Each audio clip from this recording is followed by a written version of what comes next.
Could we have your attention, please? It's a very special night here at Swain County High School tonight, as it is at every high school, as we want to recognize our senior Lady Devil basketball players. We want to welcome our friends from Hayesville High School, and we hope you'll have the patience to bear with us here tonight on senior night as we honor these seniors on the Lady Devil basketball team. First of all, senior number 11, Natalie Stuckey.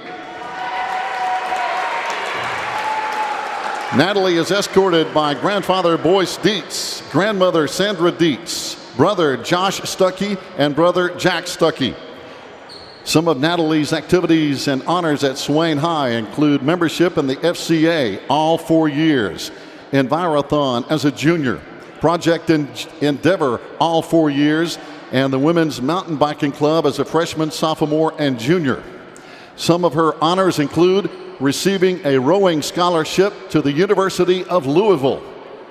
Her athletics here at Swain County High School include basketball as a senior, track and field all 4 years, and volleyball as a sophomore. Also among the honors for Natalie include 5th place at the North Carolina High School State Championship in the shot put. Natalie's fondest athletic memory is the time I scored at the Andrews game and flexed.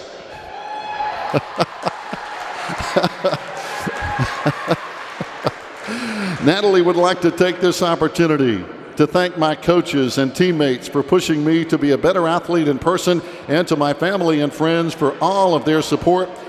Most importantly, Natalie wants to thank God for the ability and opportunities He's given her. Ladies and gentlemen, number 11, Natalie Stuckey.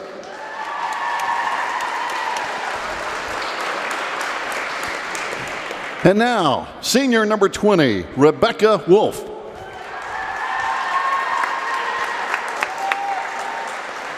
Rebecca is escorted by her dad, June, grandfather, Deweese, sister, nephew, and her brother.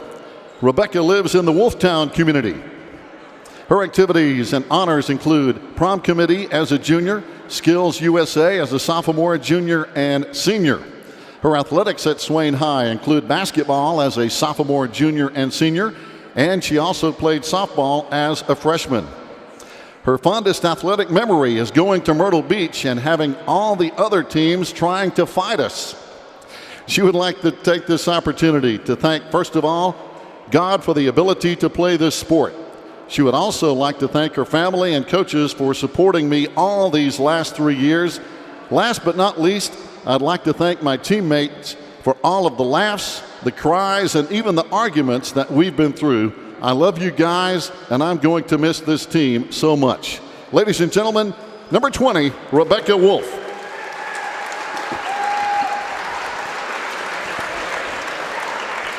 And now, senior number 22, Hannah Epperson. Hannah is escorted by her mother, Stacy Pegg, father, Matt Pegg, sister, Emma Pegg, brother, Drew Burns, and grandmother, Ann Carson. Hannah lives in the Bryson City community. Some of her activities include FCA all 4 years, Skills USA as a sophomore, junior, and senior, AB Honor Roll her junior year, and A Honor Roll her senior year.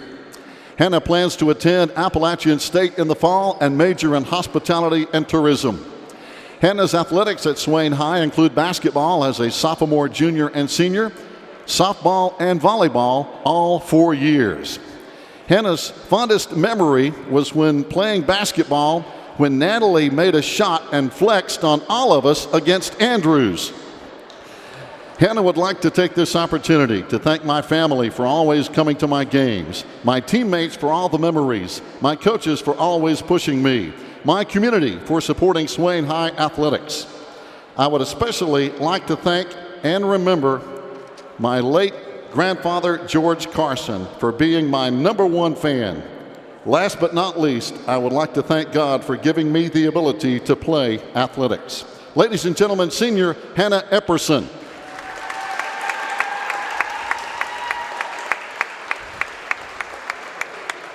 And now senior number 23, Brianna Ross.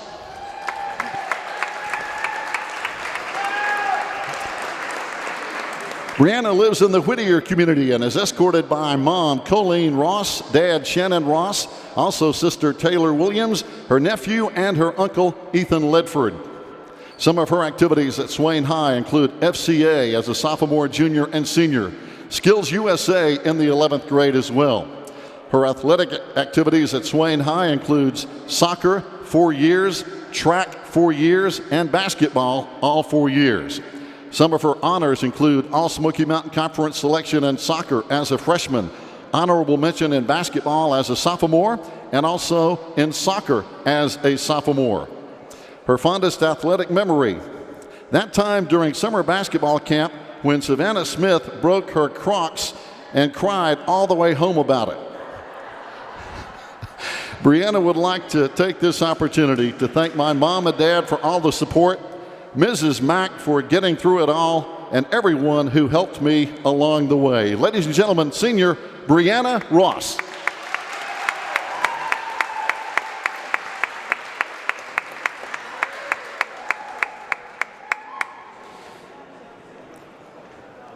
Now, ladies and gentlemen, if you would, let's give all these outstanding seniors one more round of applause for their endeavors here at Swain County High School. Thank you, ladies.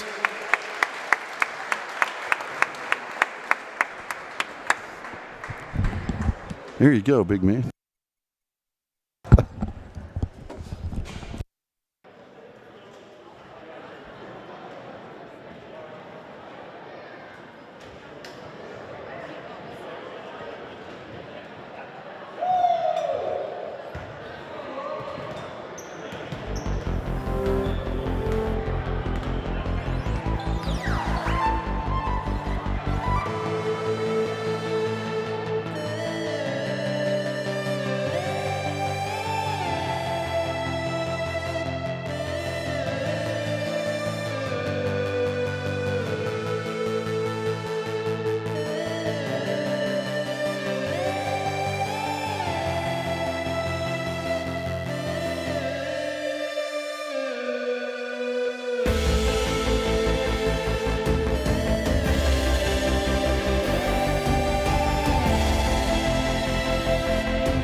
Hi, everybody. Welcome to Swain County High School. It's senior night, a very special night. And now let's switch over to Jeff Marr as he has the opening starting lineups for Hayesville and our Lady Devils.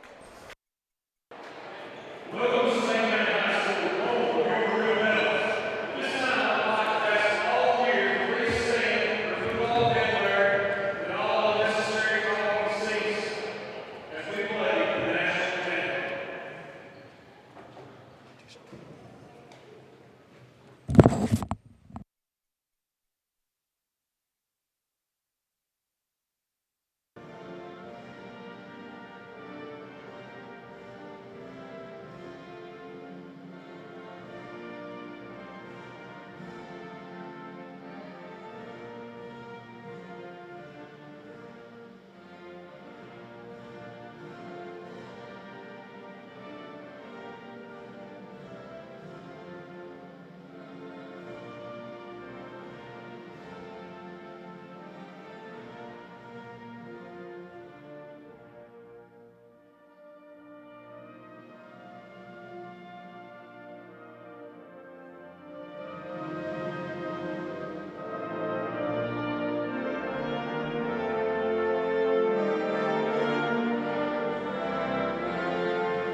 Let's meet the starting lineups for tonight's women's contest. First, the registers from Hayesville. Number 2, Lila Roberts. Number 3, Lizzie Brusini. Number 12, Lila Payne. Number 35, Brianna Foster. And number 40, Kinley McClure.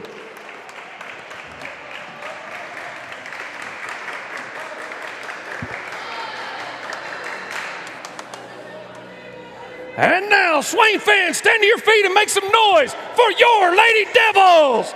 Starting at one guard, a 5'10" junior from Franklin Grove Road. Number 5, Maisie Helpman. Starting at center, a 5'11" senior from Buff Creek. Number 11, Natalie Stuckey. Starting at one forward, a 5'6" senior from Wolftown. Number 20, Rebecca Wolf. Starting at one guard, a 5' senior from the outskirts of Bryson City, number 22, Hannah Epperson. And starting at the other guard, a 5'3" senior from Whittier, number 23, Bree Ross.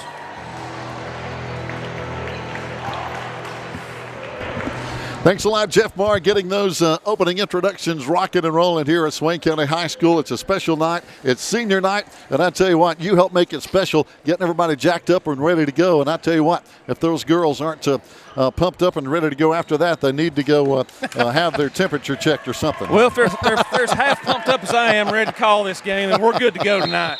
Hey, it's going to be some great basketball. We'll take a look at all the standings and more in just a minute, but right now we're ready to go as Hayesville will get the basketball first, coming in with 5 seniors. Of course, we honored our seniors tonight for the Lady Devils. 4 seniors going down the baseline. Oh, ball loose already, a turnover. Here come the Lady Devils up the floor, led by Maisie Helpman all the way. High off the glass, won't go.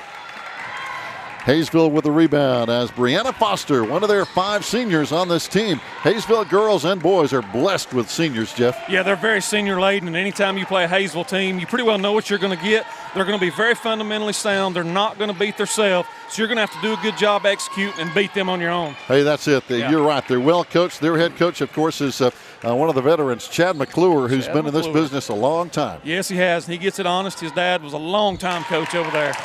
And they've had a few state championships under their belt. As talking about McClure, Kinley McClure hits the first basket here for Hayesville.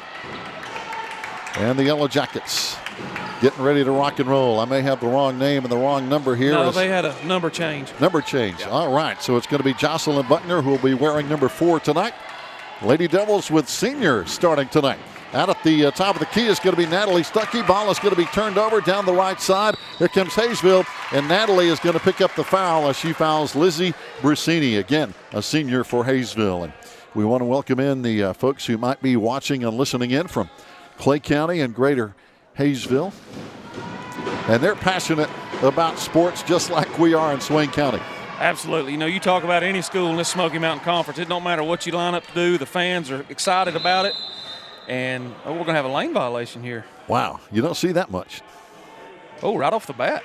Yeah, so now it's going to be Swain's ball in bounds. And that's the first time I've seen that all season. Yeah. That's unusual. Now some full court pressure. Can the Lady Devils handle it here as we get it across the timeline? Here comes Maisie.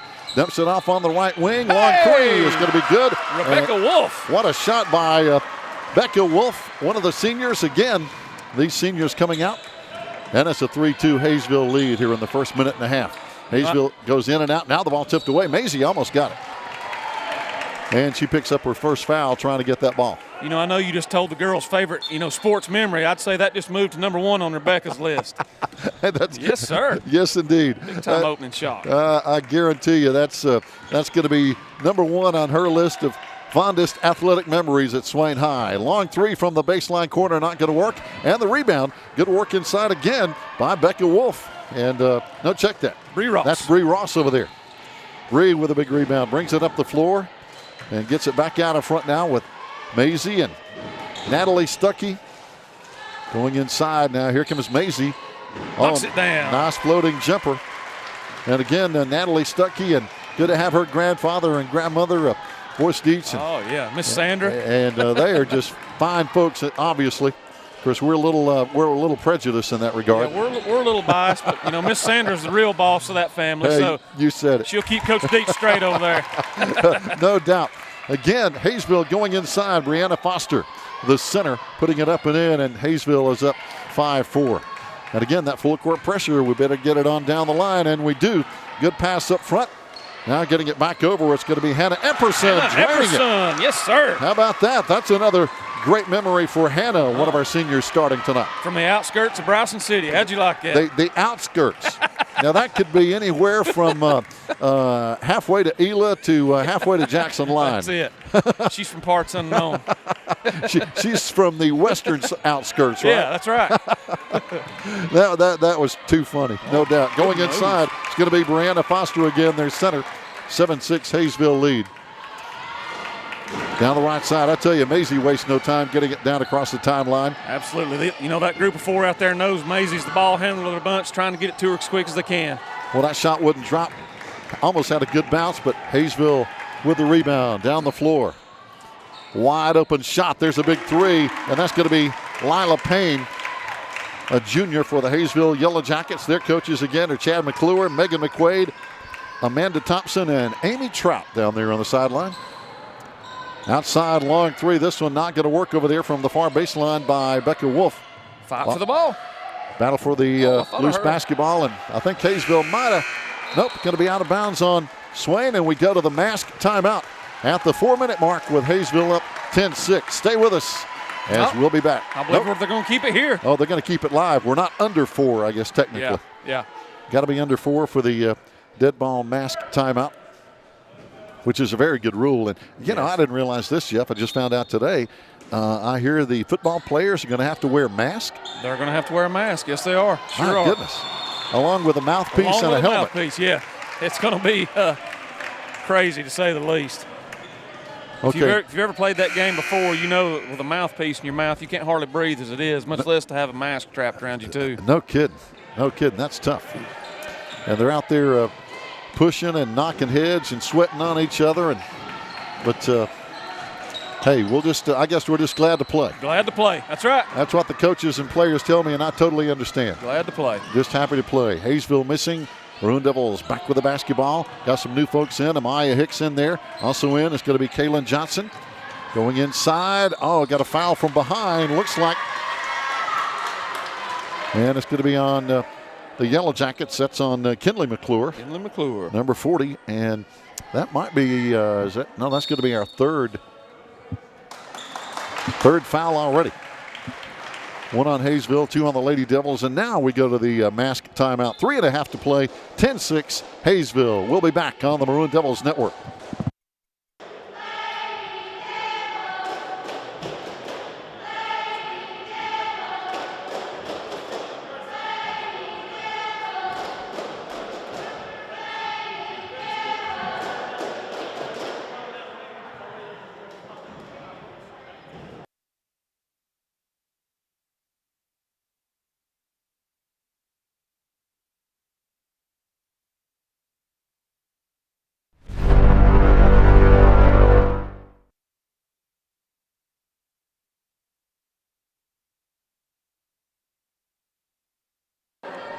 Fans, welcome back after the mask timeout. Hayesville up 10-6 over our Lady Devils on senior night at the free throw line. First one won't drop in over there for Savannah Smith, one of our juniors.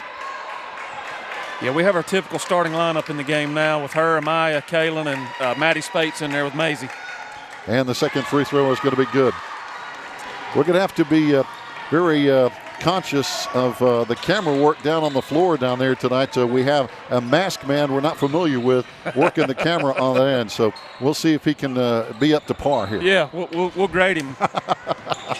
Back down the floor, Lady Devils with a turnover. And it's going to be in the hands of Maddie Spates. Back up the floor, back over to Kaylin now. Slowing it down on offense. Hayesville coming out on a 2-3 zone, looks like on defense. From the baseline, it's going to be Savannah Smith. And we know what she can do with the basketball. Absolutely. You know, she's really went to that little turnaround jump shot there on that block the last 3 or 4 or 5 games. Been very effective for her. That has really turned out to be a good move for her. Right now, 10-9, 1 point Hayesville lead. They're taking their time. Driving inside, dumping it outside from the right corner baseline. There's a long three. Wow, that's Jocelyn Buckner. And that was a rainbow. That was a rainbow. Here comes Caitlin Johnson. I tell you, she weaves right through. Look at that pass. And what a pass inside to Maddie Spates. And going back out to Maisie. Shot no good. Hayesville on the rebound, but a reach-in foul probably on Kaylin. But I tell you, Kaylin, she came to play, didn't she? Absolutely. I think any time that she puts the shorts on and ties them up, she's ready to go. And she came in off the bench, and, man, she didn't have any trouble at all with that full-court press. And when you have a ball handler like that, that is so good. Oh, it's a luxury. The more ball handlers you can have, the better off you are, especially when it comes to a press. Because you're not going to dribble through a press. It's all about passing. That's it. And those girls have done a good job thus far taking care of the basketball. Hayesville goes to the right wing. They go inside. The bounce pass won't connect. And here's a pass up the floor. Maisie right up there with a wide open layup. And that's good passing. You were talking about passing. That's what made it happen. Woo. When you can thread the pass through those defenders and get an easy layup like that on a fast break, life is good. Life is always good. 13-11, Hayesville up now by 2. Minute and a half to play here in the first quarter on senior night for the girls, and we were happy to recognize them before we got things underway tonight. We recognized the cheerleaders and the boys seniors a couple of weeks ago. Outside three won't fall, and Maddie Spates down the floor. Maisie wide open again with the left hand, and again, outstanding job by Maddie to see Maisie wide open. She found her. Maisie's doing a good job leaking out, getting in behind the defense, and our other girls are doing a great job finding her and giving her a pass to handle. And I think it's those cool shoes she's wearing. Yeah, I think so too. I mean, when you can sport those cool shoes, hey, you're ready to play. You're ready to play. If you're going to wear them, you better be. That's it. That's right. Turnaround shot of the lane won't drop. And the rebound is going to be picked up by the girl who shot it, Brianna Foster. Goes back inside, back up on the offensive glass. Hayesville making us work, and now the rebound by Maddie. Back over to Maisie. Looking for an open person. Outside for three. Maddie drains it. How about that? Big three on the Lady Devils with our second lead of the night here, 16-13. Hayesville walking it up the floor, not in any hurry. They're going to hold it for a final shot, I'm guessing. Yeah, that's the thing about Hayesville. They don't mind at all to be methodical in the approach that they take generally to basketball. They'll grind you a little bit. That's it. They play the half-court game. our Lady Devils have been, I think, pretty efficient with a fast break tonight. Oh, absolutely. I dare to say that all but about 5 of our points have come off fast break, it seems like. Really, really good work with the basketball. Down to 5 seconds. They go inside. Turnaround shot. Shot no good. Offensive glass with a rebound. There's a foul, I believe, on Amaya Hicks down low on the baseline. And you're right, Jeff. Hayesville had a good shot, but it just wouldn't drop. Just wouldn't drop. That was a good job by Buckner on that backside block. You know, we've got to get a body on her. Now she's going to go to the free throw line with 1.2 seconds to go. And free throws, we can already see, are going to be big. Right now, only 1 foul on Hayesville, 4 on the Lady Devils here in the first quarter. The only good thing about that, our 4, no one has more than 1, so they've been spread out. Hey, that's a good thing. Coming back in now is going to be Kirsten Smith. Also checking back in is going to be Bree Ross. Keeping everybody as fresh as possible. Got the boys game coming up. Boy, a lot riding on that. We'll talk about that when we get there. Oh, no. Second free throw, no good. And lane violation. Lane violation. He got her. She crossed the free throw line too soon. So that's going to be the end of one. 16-13. Lady Devils up by 3. We'll be back as we check in with the Maroon Devil cheerleaders here on the Maroon Devils Network.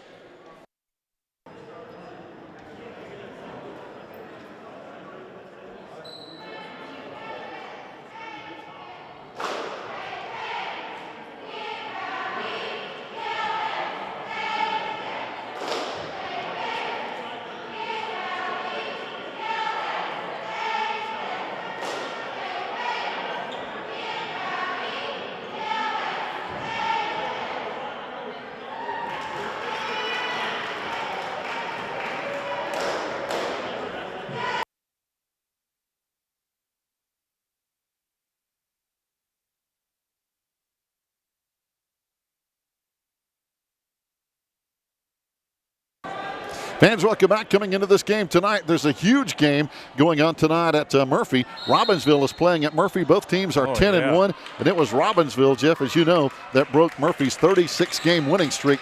That is for the conference championship. Yes, just a huge game. I can't even imagine how many people would be in that gym tonight if we were allowed to have it. Oh, Kirsten Smith with the basket. Lady Devils up with our largest lead, 18-13 over Hayesville. So again, that's for the conference championship, and those two teams are going to be the two representatives from the Smoky Mountain Conference. There's a push-off foul out in front on Amaya. Following Murphy and Robbinsville, Cherokee is 7-5, Rosman is 6-5. Hayesville and Swain are actually tied at 3-8. So this game will break that tie, and then Andrews at 0-11. But the other games tonight, as we mentioned, Robbinsville at Murphy, Andrews is playing at Rosman, Highlands is playing at Cherokee. Outside, long three, won't drop. And the Lady Devils with a rebound. Getting the ball up the floor again. Here comes Kaylin Johnson, just barrels right down the lane. And is it going to be offensive or defensive? Going to be a block. It's going to be on defense. Yep, that could have gone either way. Number 40, that's Kinley McClure. That's her second foul. So she has both Hayesville fouls tonight. Talking about seniors, we recognized our senior cheerleaders a few days ago. Jeff, as you know, Ashlyn Bridges, Kayla Evans, and Kirsten Haney. That's right. I want to give our appreciation to all our seniors. I tell you, it's hard to believe basketball season is almost over. There's Savannah. Going inside, Savannah Smith. Basketball season about to end, and we hope it doesn't for our boys, and we'll talk about playoff implications in that game. There's a lot to that one. Yes, indeed. Yeah, a lot riding on that game. Going inside, ball knocked away. Good D inside by Savannah Smith. Ooh. And falling to the floor. I don't know if that was a flop or a push. He's calling a jump ball. So we're going to stay with Hayesville. Hayesville with the ball. Brianna Foster. Brianna matches up inside with Savannah Smith. Those are two tall young ladies. Two tall ladies, that's right. And they're physical, both of them. Yeah, I don't mind to get in there and beat and bang a little bit. That's right. And that's what it takes if you're going to play in the paint. As long as Savannah does it without fouling, we're good to go. There you go. Long shot won't drop by Jocelyn Buckner. Battle for the rebound on the floor. We're going to have a jump ball. Should be ours now. There's Kirsten again, right in the bottom of all that scrum. and hey, I tell you what, that shows that, hey, you want to win. Well, and she's a Smith too, and she is Savannah's sister, so I'm sure they tussle quite often. That's it. She's not going to give any ground, is she? No, she's not. 20-13, Lady Devils with our largest lead, 7 points. 6.5 minutes to play in the first half. Amaya from the left wing.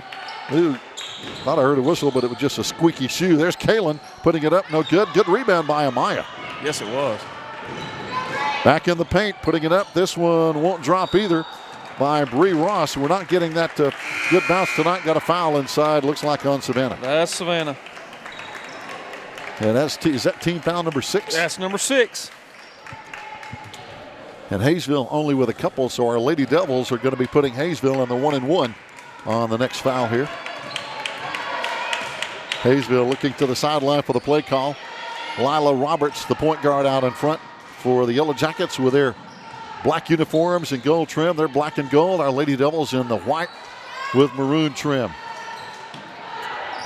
Contrasting colors for sure. Yeah, it is. It's tough to see. It's tough to see the Hayesville girls' numbers from up here sometimes. It is. They blend in. No doubt. Going inside, there's a big basket by the big center inside for Hayesville. And again, that's Brianna Foster. Brianna Foster, 6 early points for her. Yeah, when you've got those thin outline numbers, they're hard to read. They're hard to read. Give me that old solid block number every day. That's right. Of course, I'm about half blind, so. Going inside, Savannah off the glass. Oh, yes, sir. Got the roll on that one, and maybe a 3. And one, the old-fashioned way. Foul is going to be on Cecilia Jones, junior guard for Hayesville. And you and I were talking about this before we came on, Jeff. I tell you, for years, Hayesville takes a lot of pride in basketball. Oh, my gosh. They have a tradition over there dating back to at least the mid-'80s that I can remember. I mean, their girls won I don't know how many in a row, and then their boys won one in the early 2000s. That's right. They have state champions on both sides. I know Mike Cottrell for the boys. His dad, Steve, was a longtime coach over there. Known that family for many, many years, and they were just excellent basketball people. Excellent basketball people. And you look at Coach McClure down here, his dad was the kind of the general of all those girls' state title runs. That's right. And they had several, didn't they? Oh, my gosh. Lady Devils with the basketball. Kalen has it slapped away. Ball is still loose. Hayesville gets it back. From the free throw line, short jumper won't drop, but getting it back is Lizzie Brusini. Now Hayesville sets up the offense on the half court. They go inside. There's their center. Now they kick it outside. Good defense by Savannah. Now the fadeaway jumper won't fall again. Good defense again by Smith. Yeah, absolutely. Forced her into a wild turnaround shot. We'll take that all night. Yes, Maisie Heltman out on the wing. Now Kaylin slows it down. Gets the call from the sideline from our Maroon Devil coaches. Maisie on the baseline. There's Kaylin again going inside now. Ooh, shot wouldn't drop. Good looking shot. Good offensive rebound, wouldn't drop again. Now the ball out of bounds. It's going to Hayesville. Going to be Hayesville's ball, but good effort down there on the offensive end. But again, a big matchup inside with Brianna Foster and Savannah Smith. Yeah, it's a fun one to watch. If you're watching at home, that might be something you zone in on every now and then. Watch our 14 against their 35. Those two girls are ready to play. Our Lady Devils lining up on the 1-3-1 zone. Yeah, they've really extended it and done a good job applying pressure out here to the guards and just kind of letting Savannah roam the middle, knowing where Foster's at all times. No doubt. Outside, long three. This one is going to be good. And big shot over there, and that looks like Lizzie Brusini, number 3, I believe it is. Yes, it is. 3, hit a 3.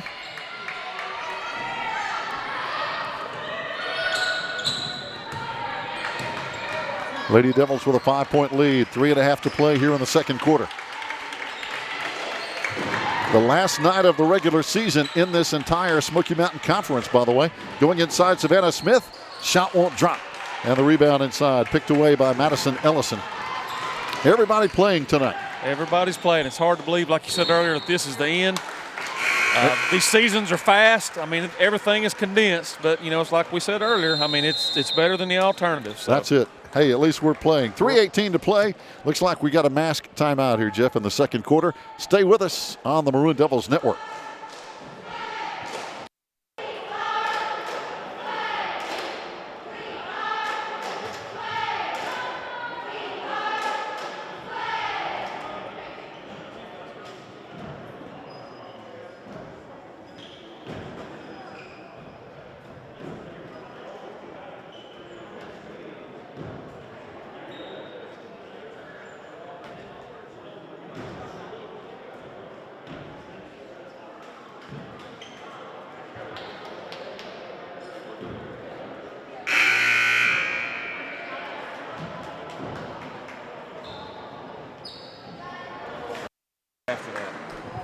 Fans, welcome back. 3:18 to play here in the first half. 23-18. Lady Devils up by 5.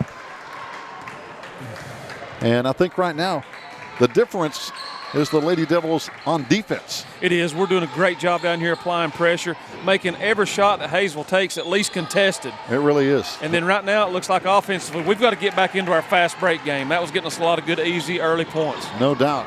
Hayesville coming up with a turnover. Brusini down on the left wing now. Now the Lady Devils almost coming out of a man-to-man, really extending the defense. Yeah, they're matching up to anybody in their zone, almost like a man principle. Out in front now, Hayesville. Good ball handling on both sides. Got some good point guards here that we can watch tonight. Back on the wing, Hayesville with the ball. 2.5 minutes to play here before halftime. And that's the thing about it. Hayesville will not force up a shot. Well, there's bodies on the floor. No call. Ball is loose. Kaylin comes out with it, and she flies up the floor. She does not waste any time. No, she's not going to stop. Look at that little up and under. Oh, there's Amaya. Good rebound. Yes, sir. And a foul. Foul looks like it's going to be on. Looks like Jocelyn Buckner and before for the Yellow Jackets. Oh, no, that can't be wrong. She's just coming into the game. Yeah, it's 40, McClure, which will be her third. The other 4-0. Third. So she checks out, and it's number 4 coming in, Jocelyn Buckner. There's Macy Hiltman. Shot won't go with the offensive glass. Shot wouldn't drop by Kirsten. Hayesville back to the basketball up the floor. And again, Lady Devils really pulling that defense out. Almost a half court here. Outside, wide open for 3. This one won't drop for Brusini. With a rebound, can hang on. Hayesville gets it back on the pass. Going baseline, shot won't drop. And again, Kaylin out of the pack with it, and a foul. And this foul is going to be on Lila Roberts, looks like, the sophomore. That'll be her first, team 5th. So the foul is starting to even out a little bit here. Savannah Smith back in. Checking out is Kirsten Smith. And again, glad we can, looks like we're going to have a timeout on the floor here.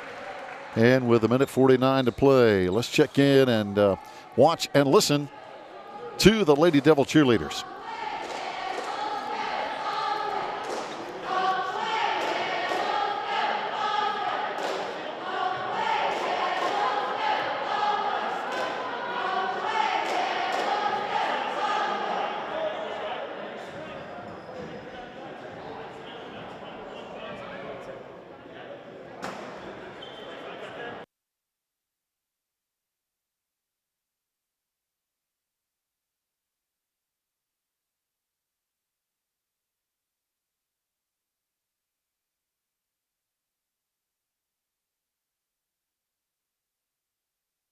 There we are. Fans, welcome back. I was just looking out there at those poor officials, Jeff. You know, these young teenagers playing basketball are wearing masks, but those officials, they're not young anymore, and they're wearing masks too. No, but what they're getting paid to call these 3 games tonight, they can deal with it. Yeah, that's right. Going inside, Kaylin wide open. Nice. Easy layup. Hayesville kind of dropped the ball defensively. That one was wide open, 25-18, Lady Devils. And they're a good bunch of guys going inside. There's a basket inside as Hayesville doing what they do best. Again, I think that was Jocelyn Buckner, number 4. Buckner. I know Phil Presley's not as old as I am, but he's called a lot of basketball games. Going inside, there's Kaylin Johnson again, and this girl has no fear. No, she when she gets in that paint, she's got one thing on her mind, and that's get to the basket. That's it. Or find someone wide open. There's Maisie wide open. Oh, the shot wouldn't drop. Battle for the rebound, jump ball, and again, there's that battle inside. This is Amaya Hicks battling with Jocelyn Buckner. Now, Maya's done a good job tonight. It seems like every loose ball or a ball on the floor, either her or Kirsten One's been down there trying to dig at it. So they're doing a good job being aggressive. They're getting after it. Again, as we mentioned, these two teams are tied in the standings. Hayesville 3-8, Swain 3-8. Of course, all the Smoky Mountain Conference teams playing 12 conference games. Outside jumper for 3. That one drops in. Is that Lizzie Brusini again? That was Brusini again. Her second 3 of the night. That's a big shot. Brings it within 2. No doubt. 25-23. Under a minute to play in the first half. There's a turnaround. Savannah Smith. This one a little bit short. And the rebound. Brianna Foster. Hayesville probably will hold it for 1. Yeah, it's almost guaranteed, I bet. They could tie it or take the lead with a basket here. at the end of the first half. Brusini was open momentarily, going inside. A foul from the backside on the Hayesville center, Brianna Foster. That'll send her to the lane to the stripe with 2. And the foul is going to be on Kaylin Johnson, I believe, there, Jeff. Yep, it is. Her second. So she has 2 and Amaya has 2. That's the only foul trouble we have thus far. And 2 free throws could tie this up at halftime with 19 seconds. That one won't go for Brianna off the back iron. Earlier today, the Swain JVs with a win over the Hayesville JVs. Big win. It's fun to watch these kids play. Second free throw, no good. Hayesville with a rebound, but a traveling call.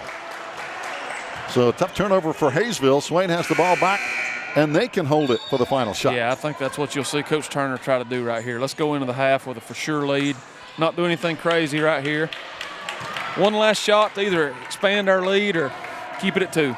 And I noticed Hayesville has dropped back out of that full court press. Yes, it wasn't very effective. It didn't work. No. Outside, long 3. This one won't drop. 5 seconds to play. Hayesville's going to get a shot at it. 3 seconds. You're going to have to hurry. 2 down to 1. And from way down the floor, this one's not going to drop. And the Lady Devils take a 25-23 lead into the locker room. Fans, stay tuned. More coming up from the Maroon Devils Network.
Ladies and gentlemen, we have your attention, please. Also, if we could ask our very special certified athletic trainer, Terry Powell, to come to half court here tonight.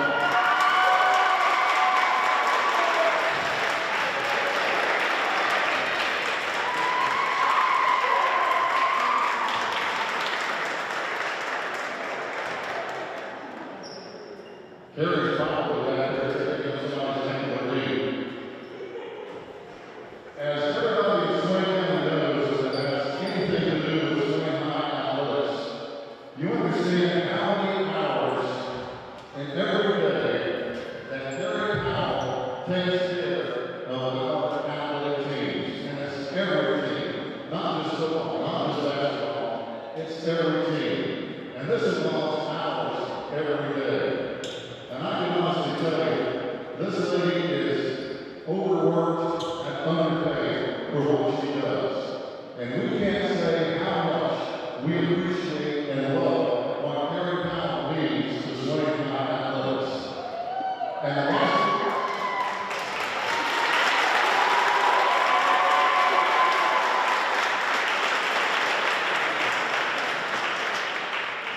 and Terry is showing this a small bit of appreciation. The basketball teams want to give you a gift with their love and appreciation for all you do here at Swain High School. Ladies and gentlemen, Terry Powell.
Fans, welcome back Tuesday. I want to say Tuesday. I'm used to playing on Tuesday and Friday instead of Tuesday. And that's another school like Hayesville. Highlands gets into basketball. Yeah, they do. I mean, they live and breathe for it. There's Savannah. Good work inside. 27-23. Good way to start the second half here. That'll put her into double figures already. 10 points for Savannah. Now out in front, around the top of the key. Ball loose on the floor. Battled for it. Lady Devils coming out with it down the floor on the fast break. Amaya Hicks. And there's bodies on the floor. This is going to be an offensive charge, I'm afraid. Yeah, and that's going to be 3 on Amaya. So Coach Turner has a decision here to make early. Still a lot of basketball, isn't there? A lot of basketball. Our Lady Devils, of course, playing our final game of the season here tonight against Hayesville. Of course, Hayesville playing their last game of the season as well. Yeah. The two representatives from the girls division will be Robbinsville and Murphy, no matter who wins that game tonight. And Right. they're playing. They're playing. We're trying to get a score update on that one. As soon as we get it, we'll pass that along. That would be a fun game to watch. Going down the floor, Amaya kind of lost the handle, but I believe it hit one of the Hayesville players' foot there, Lizzie Brusini. Kind of had it bounce off her foot. Swain's ball inbounds. There's Maisie in the lane. Good dribble, but it's going to be off her I hand. started to say, come on now, that's got to stay here. Yeah, I thought probably Jocelyn Buckner touched it Yeah, last. she did. I think Mr. Snyder there is going to correct it. Yeah, it's going to stay with us. Yeah, there we go. So it's going to be Swain ball inbounds. And again, Maddie Spates. There's a wide open drive. Maisie Heltman is good from either side of the lane. That's 8 for Maisie. When you can go with the right hand or the left hand, it makes you so much more valuable. Yes, it does. And so much harder to defend. Yeah, it doesn't allow somebody to try to get you to go one way knowing you can't. That's it. They've got to play you straight up. Because so many players are one-dimensional. One-dimensional. I mean, I hate to say it, but outside jumper, this three is not going to drop for Lizzie. Ooh, Savannah got away with one. Yeah, little contact That was a down good low. arm bar right across the chest. Uh-oh. 3 seconds. Yep, got a 3-second lane violation. And that's the second time tonight we've seen that. Lady Devils ball back in bounds, up by 6, 29-23. And again, talking about the girls' standings, Murphy and Robbinsville both 10-1, Cherokee 7-5, Rosman 6-5, Hayesville and Swain 3-8. Here comes Hayesville with the ball, and Andrews 0-11. And going inside, wide open shot won't drop. And a battle for the ball. There's Kaylin Johnson on the bottom of the pile, another jump ball. And Kaylin did a great job there. She tried to establish position and take a charge, didn't get the call, but it was just enough to alter Foster's shot. So good defense. Other games tonight, Robbinsville at Murphy, as we mentioned, Andrews at Rosman, Highlands at Cherokee. So the Cherokee girls have already finished their Big Smoky Conference season. Down the floor, fast break. Here it comes again. Wide open to Maya. Can't make it drop. And the rebound from Hayesville. The Lady Devils really used that fast break to our advantage in the first quarter. Yeah, that first quarter we jumped out to 16 quick points. Then we only managed 9 in the second quarter. It was a 9-10 second quarter, so everything slowed down. Savannah with a steal. Little too hard on the pass over there over the head of Amaya. It's going to be going Hayesville's way. It looks like we've come out in a 2-3 zone this time as opposed to that 1-3-1. So Coach Turner mixing it up just a little bit as we don't have as much ball pressure here high, but it looks like we're going to extend this wide anyway. 2-3 zone. And again, that's always a good idea. Mix it up. Yeah, mix it up. Keep teams guessing. Kaylin knocked it away. Ball is going to be loose. Kaylin trying to track it down and, saves it. Look at that effort. What a play. What a play. She hits the wall. Hayesville back with the ball, though. They're going to get a wide open look as they have the numbers inside. Savannah over the back on Brianna Foster. Yep, that's going to be 2 on Savannah. But what a hustle play by Kaylin Johnson. Sprinted the floor and saved that ball in bounds. And then hopped up and sprinted back to this end. A lot of kids wouldn't do that. Man, oh, man. They really wouldn't. That's hustle. And that's something I'm not sure you can teach. You can't. You know, my dad always used to say the one thing everybody's equal in is effort. That's it. And you either give it or you don't. Amen. And it don't take talent or ability to put forth effort. That's right. And that goes a long way. It goes a long way. Down the right side, Kaylin shutting out the point guard of Hayesville. Now they go baseline. Shot won't drop. And the rebound picked up by Amaya Hicks, who's playing wide open here in the third quarter. There's Maisie for 3. Rims out. Careful, Amaya. That's it. You got 3. Be careful. When you got 3 with a lot of basketball to play, you got to really hold your aggressiveness. Outside jumper along 3, not going to drop. Hayesville with a rebound back inside. There is number 4, I'm afraid, on Savannah. Yeah, that's going to be 3 on her. Was that 3? Yeah, that's just 3 on her. So okay. She has 3 now, and Amaya has 3. But that's going to put Brianna Foster to the line. She was 0 for 2 last time. So again, got to be aware of those fouls with 4:26 still to play here in the third quarter. Long way to go. First free throw, no good. Yeah, we've got a long way to go, and it's not a shot at anybody, but for us to be as effective as we need to be, Hicks and Savannah both need to be on the floor as much as possible. Yep, and they're coming out now. Coming back in is going to be Kirsten, and also coming back in is going to be Bree Ross. Bree Ross. So I'll be curious to see from this 4.26 on how we respond and what the lead, if we're able to keep it or push it even farther ahead. Second free throw won't drop. Lady Devils back with a rebound.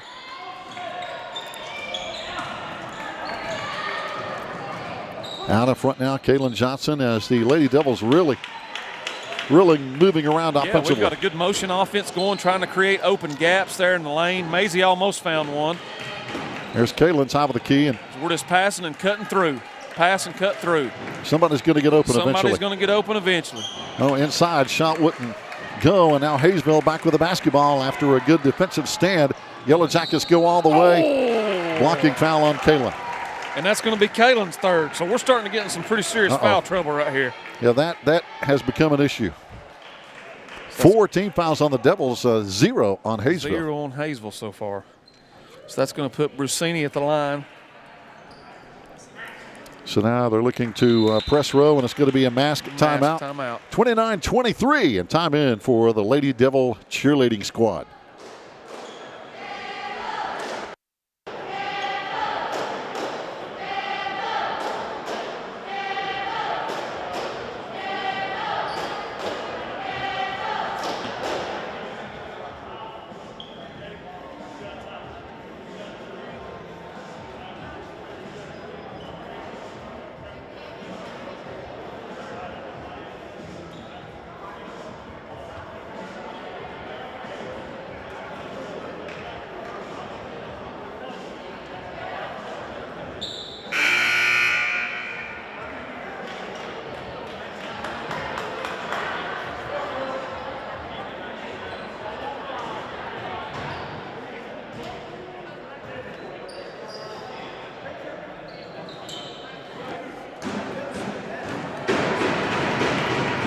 I think we're back. Fans welcome back. Lizzie Brusini missing on the front end of a 2-shot foul.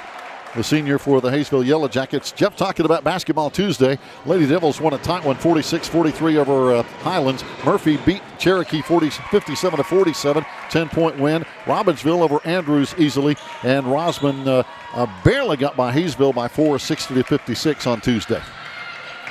This is a tough conference. Tough conference. You know, every night out, you've got to play really well to get a win. Oh, no doubt. Outside jumper, Amaya won't drop in a battle for the rebound. Got a jump ball inside. Good hustle down low by Kirsten Smith. Kirsten, that's at least 3 times tonight she's been involved in a jump ball tie-up situation. And again, that's good. That's good hustle. Oh, nice execution. Maisie, turnaround shot, won't drop. And the Yellow Jackets on the rebound. And again, good inside play by Brianna Foster. And she's going to be battling in now with Sarah Cutshaw down low. Yeah, so that's going to be a hard matchup for our freshmen. Lady Devils dropping back more of in a 2-3 look, as you mentioned. Yep, 2-3 zone. There's the bounce pass inside. Now they throw it away. Oh, they save it inbounds. Good hustle by the Yellow Jackets. Outside, Foster throws it up, won't drop. They get the offensive board, though, with Cecilia Jones. Now Jones puts it on the floor. Jumper won't drop for her. Oh, good box out by Cutshaw. No doubt. Should have been an over the back. Yeah, nice job. Over the back, trying to get that rebound. Did a nice job using her body to get Foster on her back. And Sarah Cutshaw is a young lady with, I think, a good future in basketball. Yeah, she plays a lot extra, does all those type things, so she's going to have a good 3 years ahead of her, I think. Yep, got good size inside. 29-24. Hayesville with 5 seniors. Our Lady Devils with 4 seniors tonight. Amaya from the right wing. Shot won't drop. Hayesville back with the basketball. They dump it over to. And this 3 won't drop, but there's the offensive board back again. Now they're going to get a second shot. Third shot. This time it's going to be Lila Roberts. Boy, it's bouncing right to him, Gary. Man, I'll tell you, they've got, here's another one. Golly bum. They're getting after the rebounds. Woo! Real scrum underneath. Yes, it is. It's going hard. Now they go inside. There's Foster again. Shot no good, but a foul. It's going to be on Cutshaw, her first. 2:10 to play here in the third quarter. For our friends listening in from Hayesville and Clay County tonight. So it looks like I just got a score update here. So as of right now, Robbinsville is ahead of Murphy, 33-30. Wow, that's no surprise. Those two teams are just pretty equal. Yes, they are. And you know, it wouldn't surprise me if they met again in the state playoffs. Yeah, it wouldn't surprise me at all. Down in the regional finals or somewhere along the line. Yep. Yeah. At the free throw line, second free throw good. Man, that's a big free throw. She was 0 for 6 prior to those two. She got those two to drop. 29-26 now. Hayesville trying to battle back. They've struggled offensively here in the third quarter. Yeah, after this first quarter, man, it was 16-13. And then since that point, it's been basically a 13-13 game. It's for been two tight. quarters. There's Savannah inside. Too strong on the shot. Gets her own rebound. Pops it right back up. Off the front iron. No good. Long rebound. Savannah gets it. But there's a foul out in front. Woo. And good sportsmanship. Yes, Lizzie it was. Brasini comes over and helps her up after knocking her down. Yeah, she Ric Flair chopped her right there. Woo. She's been watching WWE. Yeah, all she was missing was the woo, holding up 4 fingers for the 4 horsemen. These girls are getting after it. Yeah. Hard play out there tonight. Savannah working hard on that low block. Give and go to Maisie. There it is. That's beautiful. Nice work. And nice touch by Maisie Heltman, who has over 1,000 points in her career. Yep, that puts her in double figures, too, for 10. And another year to go. Another year to go. 1:18 to play. Lady Devils up 31-26. Going inside, Savannah Smith steals it away. So the Lady Devils again, defensive stand paying off. Back down the Nice floor. look again. So yes, sir. Another give and go. This Great one going job. inside to Maddie Spates. So the offense going through Savannah Smith right now. She's doing a phenomenal job either finding that little turnaround or finding the open cutter through the lane. That's it. Great job. The passing really makes such a big difference on the timing of those passes. Hey, when you've got a post player that can pass and pass with some touch like that, oh boy, you talk about an advantage. Hey, we were talking about one the other night in Tim Duncan. Oh, yeah, absolutely.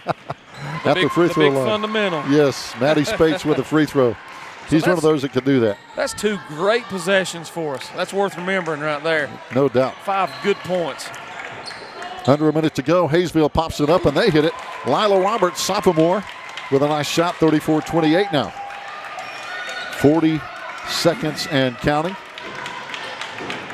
Amaya right down the lane, goes a little high on the pass. Going to be out of bounds. It'll be Hayesville ball.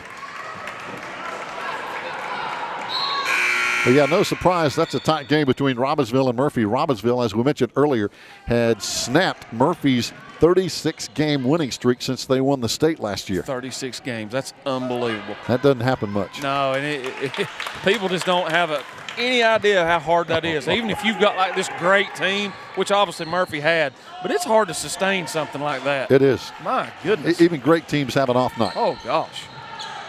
Going inside again. There's Brianna Foster, who's been a force here. Inside, ball picked up by Roberts. Kicks it back inside now to Foster. And again, Foster is kind of having her way in the paint right now. 10 seconds to play in the quarter, 34-30. Big possession right through Savannah again. Hey, look at there. Great shot right over Brianna Foster. Those two girls are going at it. So, after 3, Swain up 36-30 over the Hayesville Yellow Jackets. Cheerleaders coming on. We'll take a break and we'll be back here on the Maroon Devils Network.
Fans, welcome back. Here we go. Final 8 minutes of the girls' game, and still wide open. 36-30. Lady Devils up by 6 right now over the Hayesville Yellow Jackets, and both teams not backing down. Going inside, baseline shot won't drop in there for number 4, Jocelyn. But they put it back up, Jeff. So, again, Hayesville really working the offensive glass. Yeah, they're doing a good job keeping balls alive down there. And the good thing for Swain, though, the last 3 possessions, we scored going through Savannah Smith every time. Here she is again. Good pass from Amaya. Turnaround shot no good, but there's a foul again on Foster. And that might be the matchup that decides this game. Absolutely. They've been going at it like 2 young bulls the last few possessions. And what's crazy is that's only Foster's first foul. Wow. Yeah. That is hard to believe. As physical as they've been inside with Savannah and Brianna. Savannah and Brianna. How's that for a rhyme? Brianna Foster but they have really played each other tough. By the way, if you missed it at halftime, a nice presentation to our certified athletic trainer, Carrie Powell, who does so much for Swain High. Yes, she does. She is one of the most valuable pieces we have to the whole school system. And plus, she's such a good person. Yes, she is. They don't come any better than her. And so proud to see the basketball teams make that presentation and give her a gift, and very, very well deserved. Lady Devils now extending that defense again. Hayesville bounce pass inside. Savannah tries to come up with a steal. Ball is going to be loose. Another jump ball. Should be Swain. It is Swain's ball. A good hustle down low again by Brianna Ross. One of our 4 seniors tonight. Our seniors, Hannah Epperson, Brianna Ross, Rebecca Wolf, and Natalie Stuckey. Another score update, 38-36 Robbinsville with 2 minutes to go in the 3rd quarter. Holy cow, one basket. Man. Outside for 3. This one won't drop by Amaya, but there's a good rebound offensively by Bree. Going inside Maisie, and a travel. Woo. That could have gone either way. That looked a little handsy in there to me. That could have gone either way. We were talking about the Swain seniors for Hayesville. Lizzie Brusini, Jocelyn Buckner, Madison Ellison, Brianna Foster, and Kinley McClure. They're 5 seniors. So he loses a lot off this bunch. And all these seniors, you know, Jeff, it's hard to imagine, but all these seniors playing their final game here tonight. That's true. That is worth noting. Final time they'll put on the black and gold for Hayesville. That's it. I mean, it's just, and I'm not sure these girls realize it until it's over. Well, I'm not sure I would realize it really, because you're used to having a conference tournament and then, several teams making the playoffs. But, man, we don't have that this year. So this is it. That's it. Only 16 teams from the West, 16 from the East, 2 teams from the Smoky Mountain Conference, and those are already decided in Robbinsville and Murphy. That's the 4th foul on Hayesville. And Savannah Smith is at the free throw line now. Coming back in is going to be Kaylin Johnson. So that foul, they're having a discussion. That was on 35 Foster. That's going to be her 2nd. So once again, though, everything going through Savannah, man, she has really taken this thing over thus far. 2nd free throw won't drop. Maisie Heltman, though, with the offensive rebound. And that's big off a free throw. That drives you crazy as a coach, because you have a 4-2 advantage in that lane. That's it. There's Savannah again. Oh, it sticks between the rim and the glass. Now, this is going to be interesting. They're going to call it a jump ball, and that goes to Hayesville. Let's see how they're going to get it down. Who's going to use their brain? Oh. We got Savannah. Savannah's going to give it a good whirl. Do it again, Savannah. She jumped up there and grabbed the net. I think she could do it. Do it again, Savannah. Looks like the referee's going to get another. 0 for 1. Oh, he finally got it.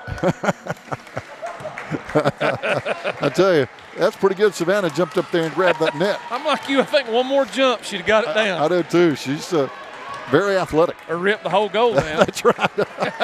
we can't afford a new backboard. No, not this year. Oh, boy. Big 3 by Lila Roberts, and that makes it a 1-point game, 38-37. Man. Jeff, this one's getting tight. This one's getting tight. 5:56 to go. That was a huge shot by Roberts. Big basket. Here comes Kaylin Johnson. There. Right down the lane, putting the Lady Devils back up by 3, 40-37. And you can hear the noise in this gym wrapping up. Starting to pick up. All these seniors want to go out on a good note.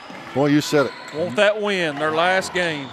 Going inside again. There's Foster off the glass. Mercy. And her and Savannah have been almost unstoppable. Yeah, she has 14 and Savannah's got about the same. There you go. Everything's going through both of them, and right now I don't blame them. There's Savannah. There she Foster is again. down low. Oh, jump my shot good. goodness gracious. Man, they have really come to play tonight. It's like Karl Malone and Charles Barkley going at each other right now. And that's two all-stars. Woo.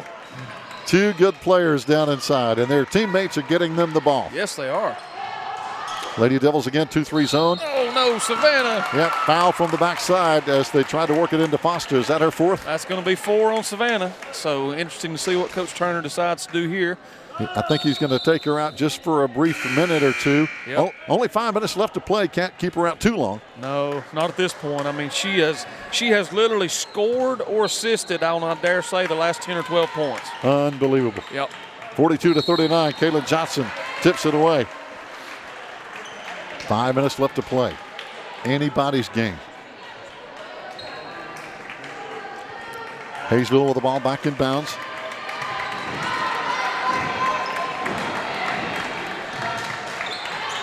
Hayesville taking their time. You know what they're looking for, but Lady Devils 2-3 zone extended way out. Going back inside. There's There Foster she is. again. Turn inside. Can't make it go. Gets her Gets own it back. rebound and goes up and scores. Lord have mercy, And Gary. is fouled. I tell you, she, like Savannah, these two girls, they're about the only ones that can stop each other. and neither one of them can stop the other one right now. That's it. The only thing stopping Savannah is 4 fouls. They are unstoppable and having their way in the paint, aren't they? And that has had a huge impact on this game. That free throw won't drop. That could have tied it. Lady Devils on the rebound, 42-41. 1 point game. Man, oh man. Just like Robbinsville and Murphy. They've got Nobody a tight one picked going Kaylin on. up. Kaylin, shot won't drop. Tries to get her own rebound. Coming out with it, Brusini. Has Hayesville had the lead all night? I think they had it briefly early in the ball game, but not very long. I could be wrong on that. Going inside, is it going to be Foster with a foul? It's going to be Foster. That's going to be her third. As Kaylin did a great job getting her on her hip, boxing her out. And she's a hard player to box out. Yeah, she is. Especially right now, she's as active as she can be. And right now, she's coming out of the game. So But that's surprising that's with 4 minutes to play. With 4 minutes to go and only 3 fouls. No doubt. Coming back in is going to be Kinley McClure. Lady Devils back to the basketball. So now the two inside forces for each team are on the bench right now with fouls. There's Maisie driving in. Shot won't drop. Brusini on the rebound. Hayesville with a bucket here could take the lead. Long three from the wing. No. And they just get it. Jeff, we were just talking about 44-42 now. First time they've had the lead in a long time. And it looks like a timeout has been called. That was Lila Payne. So that's 2 huge shots recently between her and Lila Roberts. Unbelievable. So we've got a mask timeout on the floor. We'll take a break as our cheerleaders take over.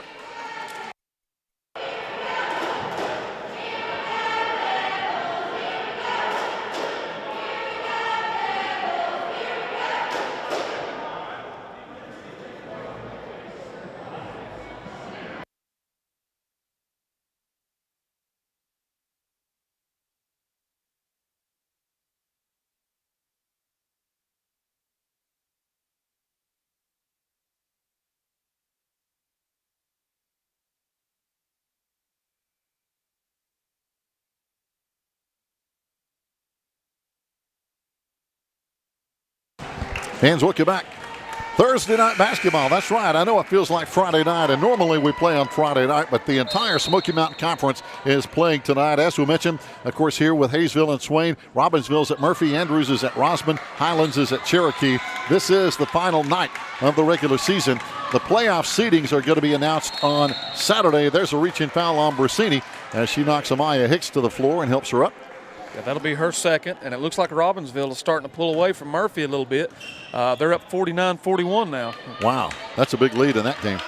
8 points. That would give Robbinsville the regular season. Yes, it would. And that would shock a lot of people. And this game tonight is at Murphy. That is big. That is big. There's Maisie down the lane. Nice shot good. Now that ties it up at 44-44. And there's going to be no tournament this year. No tournament. I was surprised the conference next to us going inside. There's Foster again, back in the game. So Foster right back in along with Savannah, and you can see their significance in this game. Oh, my goodness. But down the right side, Kaylin Johnson with the basketball. 3 minutes to play. Here's Amaya going over to Savannah, and they double team her. Shot won't drop. Hayesville with a rebound. But I was surprised the conference that Smoky Mountain is in, they actually had a postseason tournament. They did have a postseason tournament. There she is. Oh. Lord of mercy. I tell you, Foster has given Hayesville right now the momentum as they lead by 4, their biggest lead. That's her 20th point of the night, and I'm going to say about 12 of them have come in the last quarter and a half. And wisely, our Lady Devils call a timeout. We have got to stop her, because if we don't, Hayesville's going to they're going to pull it away. She's scoring at will right now. I mean, she's getting great position down here on this low block. We've got to do a better job forcing her out of that paint. That's it. You make her catch it higher, and then that takes the percentage of the shot down lower. That's it. You can't let her have her way down there with those little 3-foot bunny shots. And really right now, as bad as I hate to say it, if Savannah's the one down there, she can't be careful at this point. No. We're down 4 now, so that's out the window. Yep. If you allow them a couple more buckets, it's going to be too much. Even with 4 fouls, you can't back off now. Here comes the basket inside to Savannah, and she gives it over, and there's a foul. There's that give and go again, though. Yep, Maddie Spates is going to be at the free throw line shooting 2.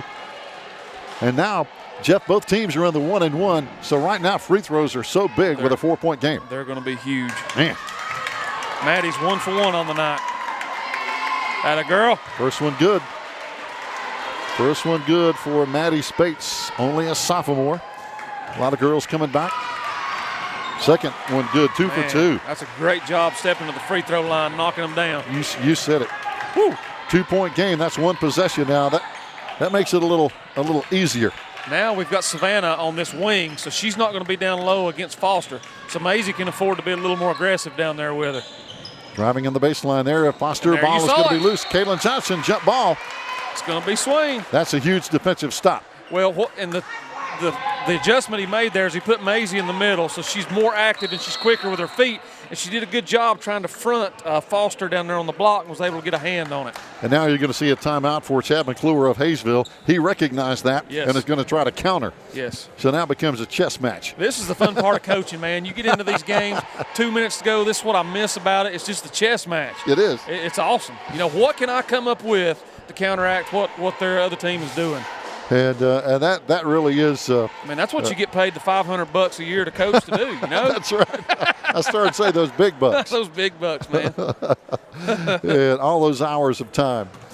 Oh boy, that's why I have so much respect for coaches, because I tell you, people don't understand the hours they put in, the impact you have on young kids and high school kids, and in 99% of the cases, it is not about the money. Oh, it's not about the money at all. No. At all. It's like I've said before, when I was coaching, it was not a job, it was a calling. I felt it was something God called me to do. He put me in a position to be around kids, and that's just the way you have to look at it and approach it. You said it.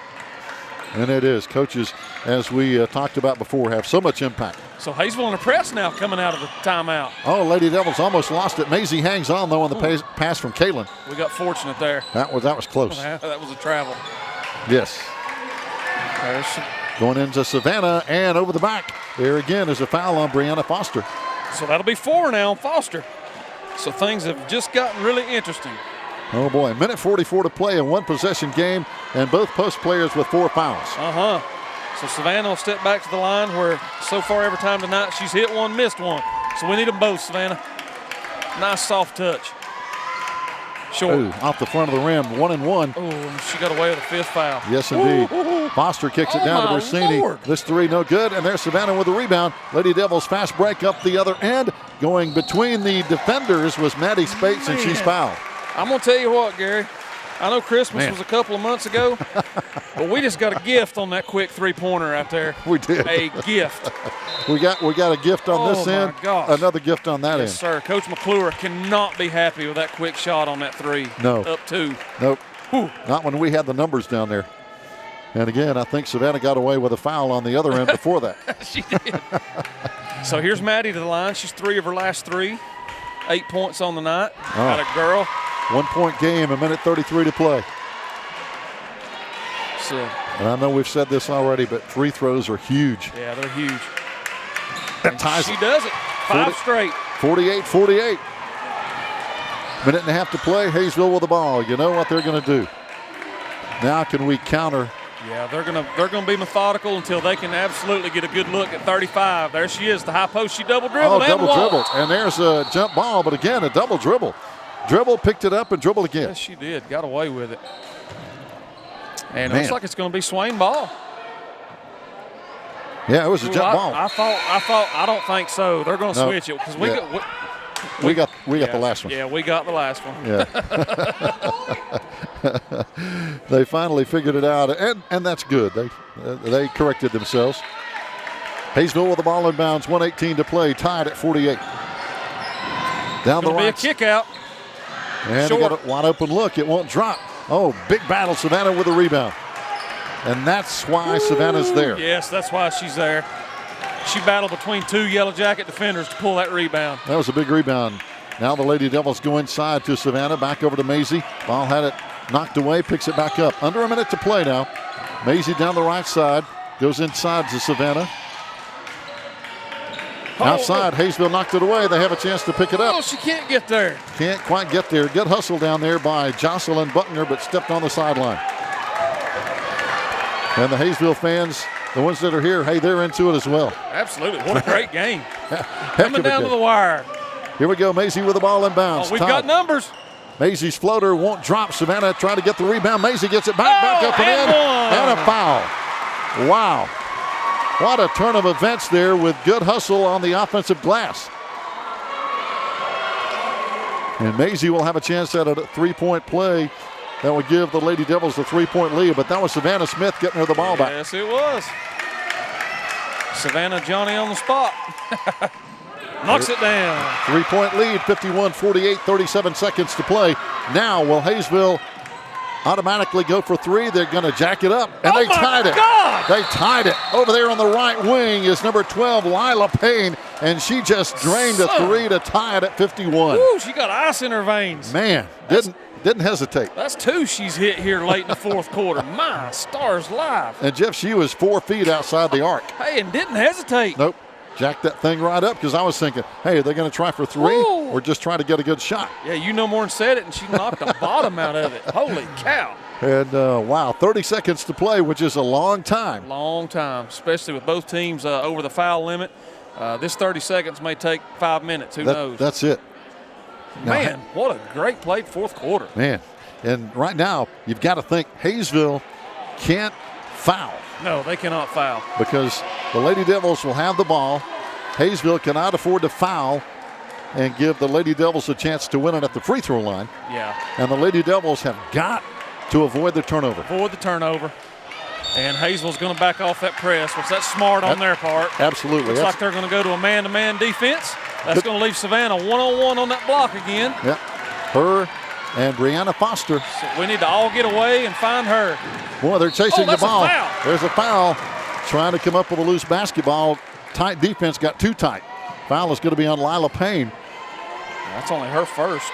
And that's the thing, when you've got a body chasing that ball and that body got in the way, there's the foul. So Kaylin's going to go to the line for 2. That was Hayesville's over 10th foul. Knocks it down. Big shot by Kaylin. 18 seconds to play.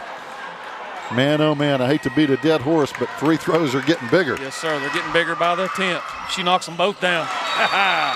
Outstanding free throws. I think Swain has hit 4 free throws in a row. We've actually hit. Or maybe more. We've hit 4, 5, 6. That's 7 in a row. Wow. Because Maddie hit 4 for 4. Maisie hit her last one, and Kaylin just stepped up there and hit 2 in a row. Those are big free throws. Yes, sir. We're going to keep it right here with 18 seconds to play. A 2-point Maroon Devil lead. And now, Jeff, you're Hayesville. You got to bring the ball in bounds. The Lady Devils cannot have. Well, actually, could afford to foul, but we've got to be careful on defense on who we foul. Yeah, we got to be careful who we foul, and I guarantee you right now, Coach McClure's thinking an inside-out game. They're going to try to get a great look on the block with Foster rather. Foster, yep. If she don't get it, she's going to look to kick out, probably to Payne right now, as hot as she's been. Yeah, she nailed the big three. Yeah. And Foster, is a senior. I'm sure she's wanting that ball in her hands. You said it. So basically, Hayesville, a 2-point field goal to tie, a 3-point shot to win. Or got to be aware of that foul. Got to be aware of that foul. As our DJ, Jeff Heltman, plays the final countdown. Very fitting. That's it. So what kind of defense are we going to jump into here? Are we going to stick with zone or are we going man? Looks like we're going to possibly go man. Yep. Hayesville with the ball. And Coach McClure sees that and is going to call a timeout quickly. Yeah, they got it across half court. Yep, that's the first time all night we've shown a man-to-man defense. So probably what he had drawn up was not against that. So now, again, that chess match gets a little tighter. Gets a little tighter. But what a game with 12.8 seconds to play here in the girls' game. The boys' game coming up. A lot of playoff implications in the boys' game. Jeff and I will be talking about as right now, of course, everybody playing for second behind the Hayesville boys. Yes. And that's going to be, I think, a fun game. It's going to be a fun game. Our guys typically play really, really well here at home.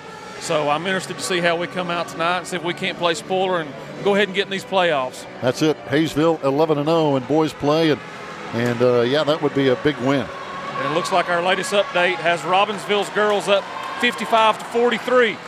Oh, man. That game is almost over. It's almost over. 12-point lead. But, and again, both teams, Robbinsville and Murphy girls, already headed for the playoffs. Yeah. And, of course, they'll both be in the West. And again, it wouldn't surprise us to see them meet again in the playoffs somewhere. That's exactly right. So big 12 seconds here. What are they going to do? Man-to-man defense, you're right. Got Maisie on Foster. Yep. Now here's Savannah Smith on the back of Foster. Now they get it back over here. Down to 8. Down to 8 seconds. Top of the key is going to be Roberts. They get it over on the wing. Here's Brusini firing it up. It's going to be short. Rebounded by Savannah. Game over. We got it. Game over. Big win by our Lady Devils. Just a good defensive presence on that possession, Jeff, that didn't give Hayesville the open look they wanted. And a great job by Coach Turner making that adjustment. Hayesville had not been used to all night long having to face a man, and it gave them trouble. They panicked just a little bit. Oh, what a finish, 53-51. And I'm sure these senior girls will remember this the rest of their life. The rest of their life. What a great note to go out on. Oh, no doubt about it. Fans, stay tuned. We've got the boys' game coming up. A lot of playoff implications on that game, and we'll talk about that when we come back. So keep it right here as we take a break on the Maroon Devils Network.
Fans, welcome back to Swain County High School. We've already seen two exciting games here tonight. The JV boys winning earlier tonight over Hayesville. The varsity girls winning a thrilling 2-point victory over the Hayesville girls here in the final game of this regular season. Our boys getting ready to take on the Hayesville Yellow Jackets here in just about a minute. And this game has huge playoff implications tonight. Hayesville boys have already sealed up the Smoky Mountain Conference Championship regular season. But the Swain County Maroon Devil boys with a chance to get that second seed. And right now, let's turn things over to our man with the PA, and that's Mr. Jeff Marr with the starting lineups here tonight.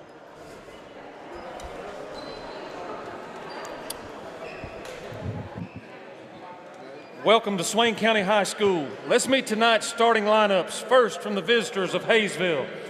Number 14, Colby Ash. Number 15, Brady Shook. Number 20, Blake McClure. Number 21, Eli Roberts. And number 33, Kyle Lunsford.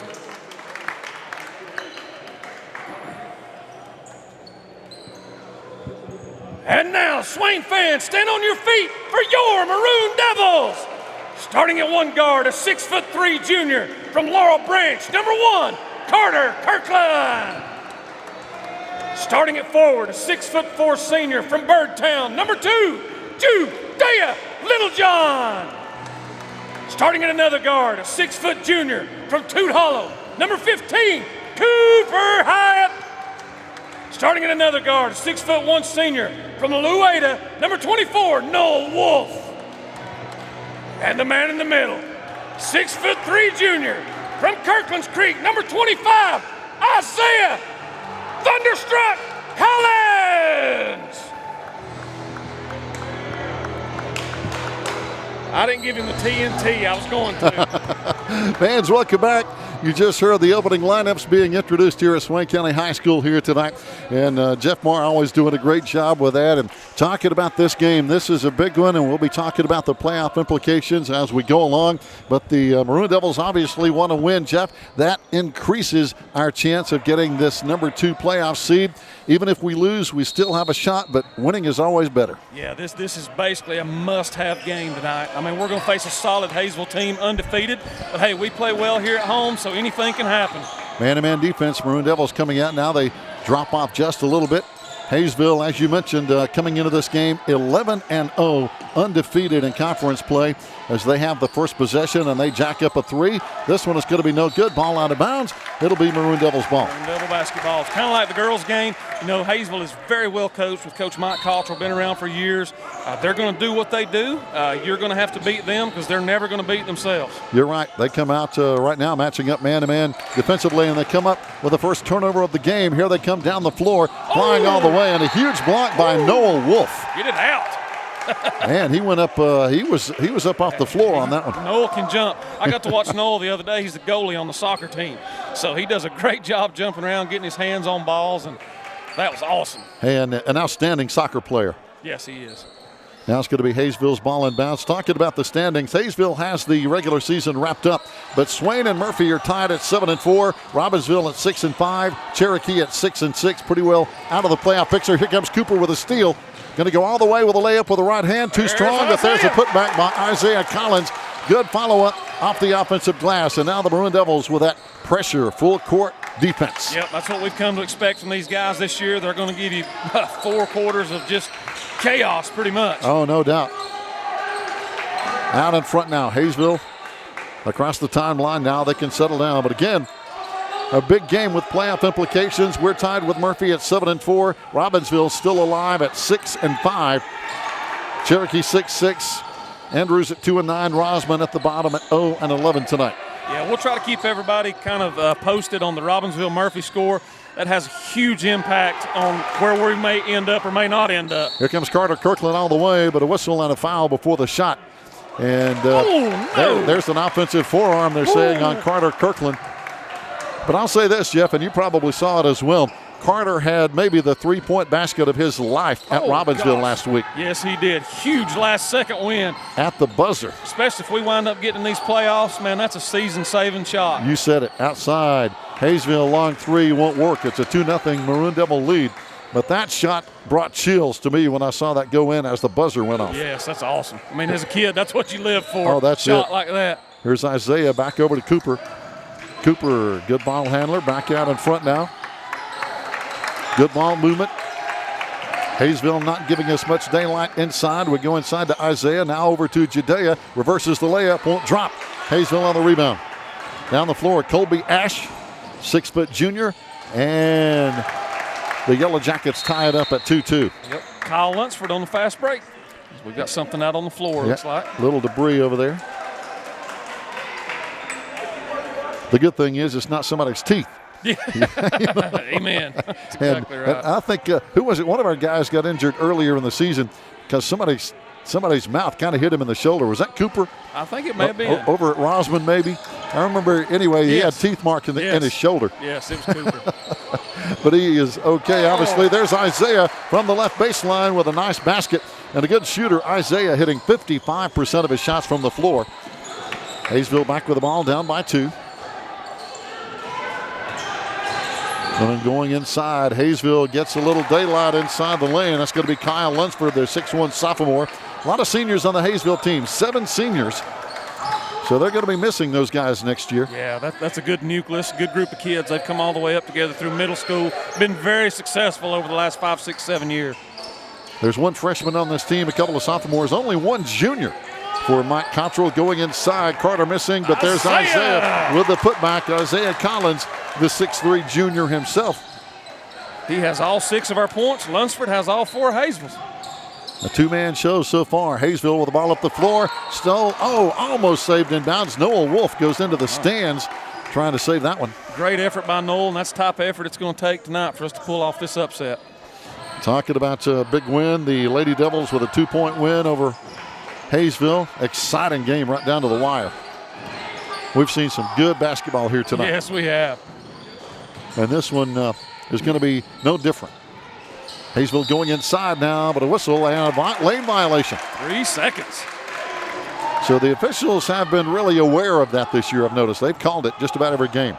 Yeah, it must have been a point of emphasis or something preseason. Mike Cottrell voicing his disagreement with that call. From the baseline, this 3 is going to be good. Noel Wolf with a big 3, and Noel very capable of hitting those 3-point baskets. Great start by our Maroon Devils. Off to a good start here in the first quarter. Hayesville again looking inside. Maroon Devils keeping that lane pretty busy right now defensively. Good pressure on the basketball out in front as well. Now back on the left wing, putting it on the floor. Eli Roberts going inside, back outside, in and out they go. This 3 is going to be good. Nice basket by Colby Ash. Outstanding junior point guard for Hayesville. Yeah, he's a good basketball player. He's related to the Ashes over there, obviously, with Justin and Ed going inside. Judea Littlejohn with a floating jumper. But Justin and Ed, long-time members of the athletic family over in Hayesville. Going inside, we got our second whistle of the night, looks like, on Cooper. Looks like it's going to be Cooper. I wonder if they'll give us the max timeout here.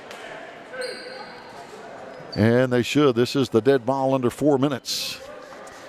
I'm not sure they have realized that yet, as it's going to be Kyle Lunsford, 6'1 sophomore, at the line for Hayesville. First shot no good off the front iron.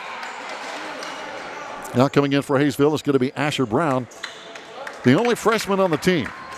So he's playing varsity, he didn't play JV. Yeah, so and he's a dandy. That tells you he's pretty good. Yeah, I watched him come through middle school the last couple of years. He's a good ball player. Second free throw won't drop. 11-7. Maroon Devils up with 3:17 to play.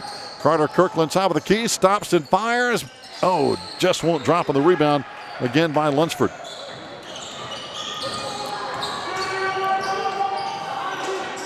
Hayesville really spreading out their offense here, trying to get some space. Yeah, trying to find that gap in that 2-3 zone. Our guys are, there's a long 3. This one won't drop. And a battle for the rebound is going to have a foul. Man, I'm telling you, Lunsford, he's been tough inside thus far. He has. 24, Noah Wolf, that'll be his first, team third. Carson Taylor coming in now for the Maroon Devils. Also back in Gavin Lanning, as Hayesville will bring out Kyle Lunsford. Which worth noting at this point, number 5, Cameron Blankenship, will be a normal first sub off the bench. And unfortunately, he's down here on the sidelines tonight with a potential knee injury. He got hurt yesterday in football practice, so that's a big loss for Coach Scotty, as he was a big contributing member off the bench. Oh, no doubt. Cameron Blankenship, our junior, 6'1", averaging 6 points, a couple of rebounds a game. Really good shooter, hitting almost 50% of his threes and his field goals, and outstanding free throw shooter. And again, he's one of those versatile players. He plays football, basketball, and we were just talking to Coach Schuler. He's also the left fielder on the baseball team. Yeah, would have been the left fielder. You know, that's a tough break for Cameron. He's just an absolute phenomenal kid, and you hate to see anybody get hurt. Oh, boy. And it's just, it breaks your heart. It does. It really does. Talking to Carrie Powell, she says, we're just waiting on the results from the MRI. I think he got that today, too. So we're hoping the results will be negative. Yeah, everybody keep your fingers crossed, say a prayer for Cameron. And by negative, I mean no tear. Yeah, no structural damage or anything like that. That's right. Kind of like COVID testing. That's one time in your life you want to be negative. Now we got another foul out in front. It's going to be on 10, Gavin Lanning, his first. So now it's going to be Hayesville's ball back in. Already the Maroon Devils with 14 fouls. Hayesville not a foul yet with 2:48 to play in the first quarter. 11-7 Maroon Devil lead. Hayesville again locking that left side. Now they come over to the right wing for one of the few times tonight. Now they had it knocked away by Carter. Got a trap over on the sideline, but Hayesville gets out of it. Now getting wide open inside. Easy backdoor layup. And again, that's Brady Shook. And that's just a testament. I mean, that's kind of what you say about Hayesville. A lot of teams would have wilted under that pressure right there. They stuck with what they were doing, found a wide open look underneath. I mean, that's just what they do. That's it. Very patient. They're not going to panic. That's huge. Inside Hayesville, loose ball. It's going to be Hayesville's ball the other way, so a turnover. And that's the thing. You know, talking about Hayesville, I was looking at the point scoring. Our Maroon Devils have the most prolific offense in the Smoky Mountain Conference, averaging 74 points a game. We're giving up 62. The best defense in the league, Hayesville. They're only giving up 46 points a game. That's unbelievable. And that you know, you can look at that a lot of ways. They are very good defensively, honest. I mean, obviously, they've got good principles they utilize. They're going to play good man-to-man defense. But also, they're so patient on offense that it limits the number of opportunities you get. That's it. So when our guys have good opportunities tonight, we're going to have to cash in. Oh, you said it. No doubt about it. And the last time we played, it was kind of a low-scoring game, as you mentioned, Jeff. It was 68-58 Hayesville in that ball game over at their place. Going inside. Again, that looks like Brady Shook. Neither team has a lot of big guys, just a lot of kids around 6 feet, 6'1", 6'2", but really, really solid players. Here's Carter Kirkland talking about solid. Three. Dropping a three from the left baseline, 14-11 Swain, 1:40 to play. Here in the first quarter. He's old Roger Wiggins' grandson. Here's Isaiah with a steal. Goes right wing. Another three jacked up. This is good for Noah Wolf. Yes, sir. One of our two seniors on this team. And the question is, will this be their last game? Talking about Noah Wolf and Judea Littlejohn. Yeah, we've got a lot of that to probably go into at some point to try to keep everybody apprised of what could or couldn't happen tonight. No doubt. It can get very tricky. Yes, it can. Best case scenario, we need to win and Murphy to lose. Yes. That's the short. Bottom line. That's the short of it. That's the short of it. We're pulling for Robbinsville, if you will. Yes. Out in front now. Hayesville back with the basketball.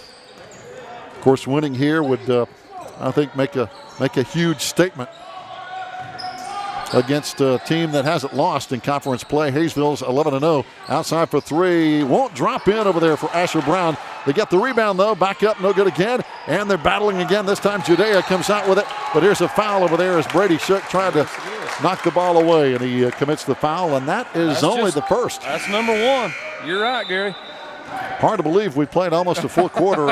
And that's their first foul. First foul. And it's not because they're not getting after it. They are, but just no foul. No foul. Yep.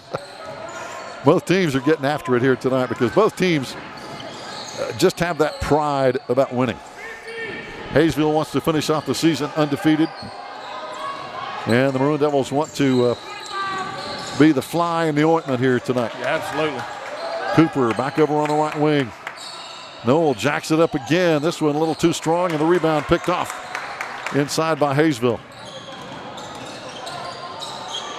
Back down the floor they go. Hayesville again, just very patient, playing for the final shot here. Down to 10 seconds and counting. Ball out in front with their point guard, Colby Ash. Gets it back over to Asher Brown. Colby now has it 5 seconds. They're going to have to make a play here. They're going to run out of time. They get it over to Asher, and it's going to be blocked. Again, waited just a little too long to jack that one up, and that forces pressure. Oh, no. Surely there's not a foul. Yes, there is. Oh, no. Yep.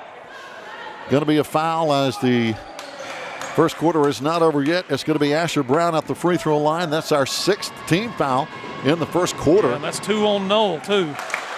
Asher misses the front end. So those are big fouls, Jeff. Big fouls. And it happened at the most inopportune moment. Oh, it's going to be a 3-shot foul. 3-shot foul, oh yeah. Man, 1 for 2 so far for Asher. And he gets the roll, goes 2 for 3, and we're going to go to a timeout with our Maroon Devils in front. Stay with us. Lots of basketball coming up on the Maroon Devils Network.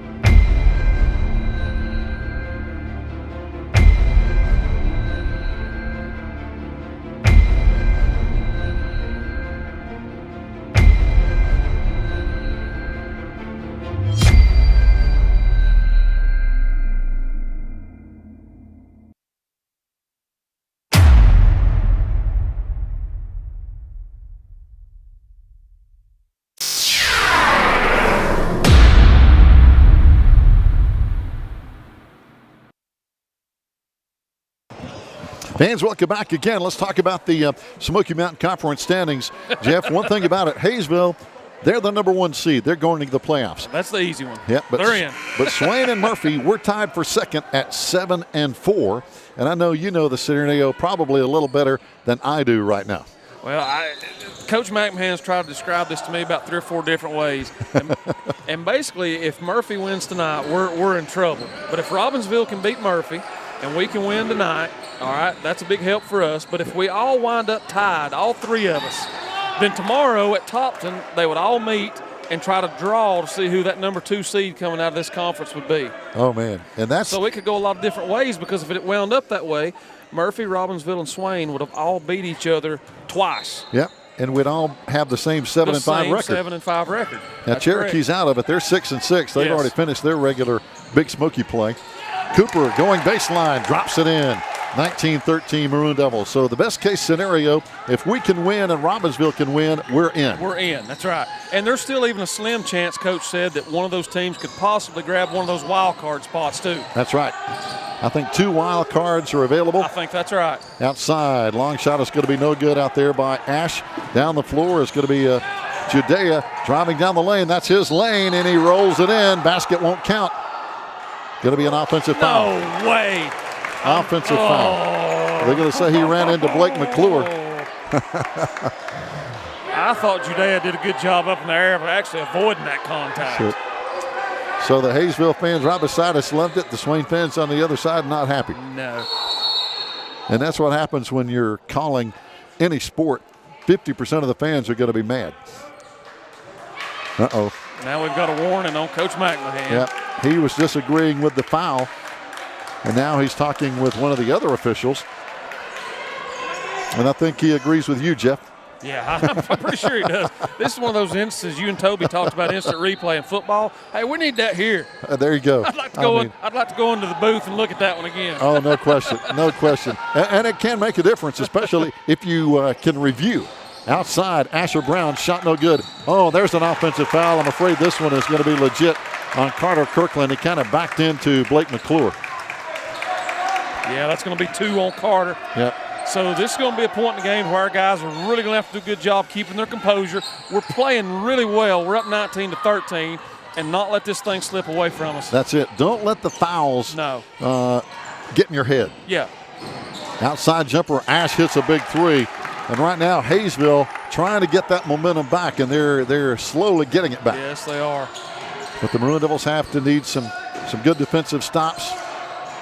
There's Cooper, a big three. Yes, sir. That'll keep the momentum going. Big three-point basket, 22-16. Maroon Devils, 6:30 to play here in the first half. That was a great unselfish extra pass from Judea to the wide open guy. And here we go. This time Ash missing. Hayesville with the offensive rebound. There's Ash back in the lane. Ball is going to be loose. Ash gets it, puts it up. Good shot. And again, this kid's a scrapper.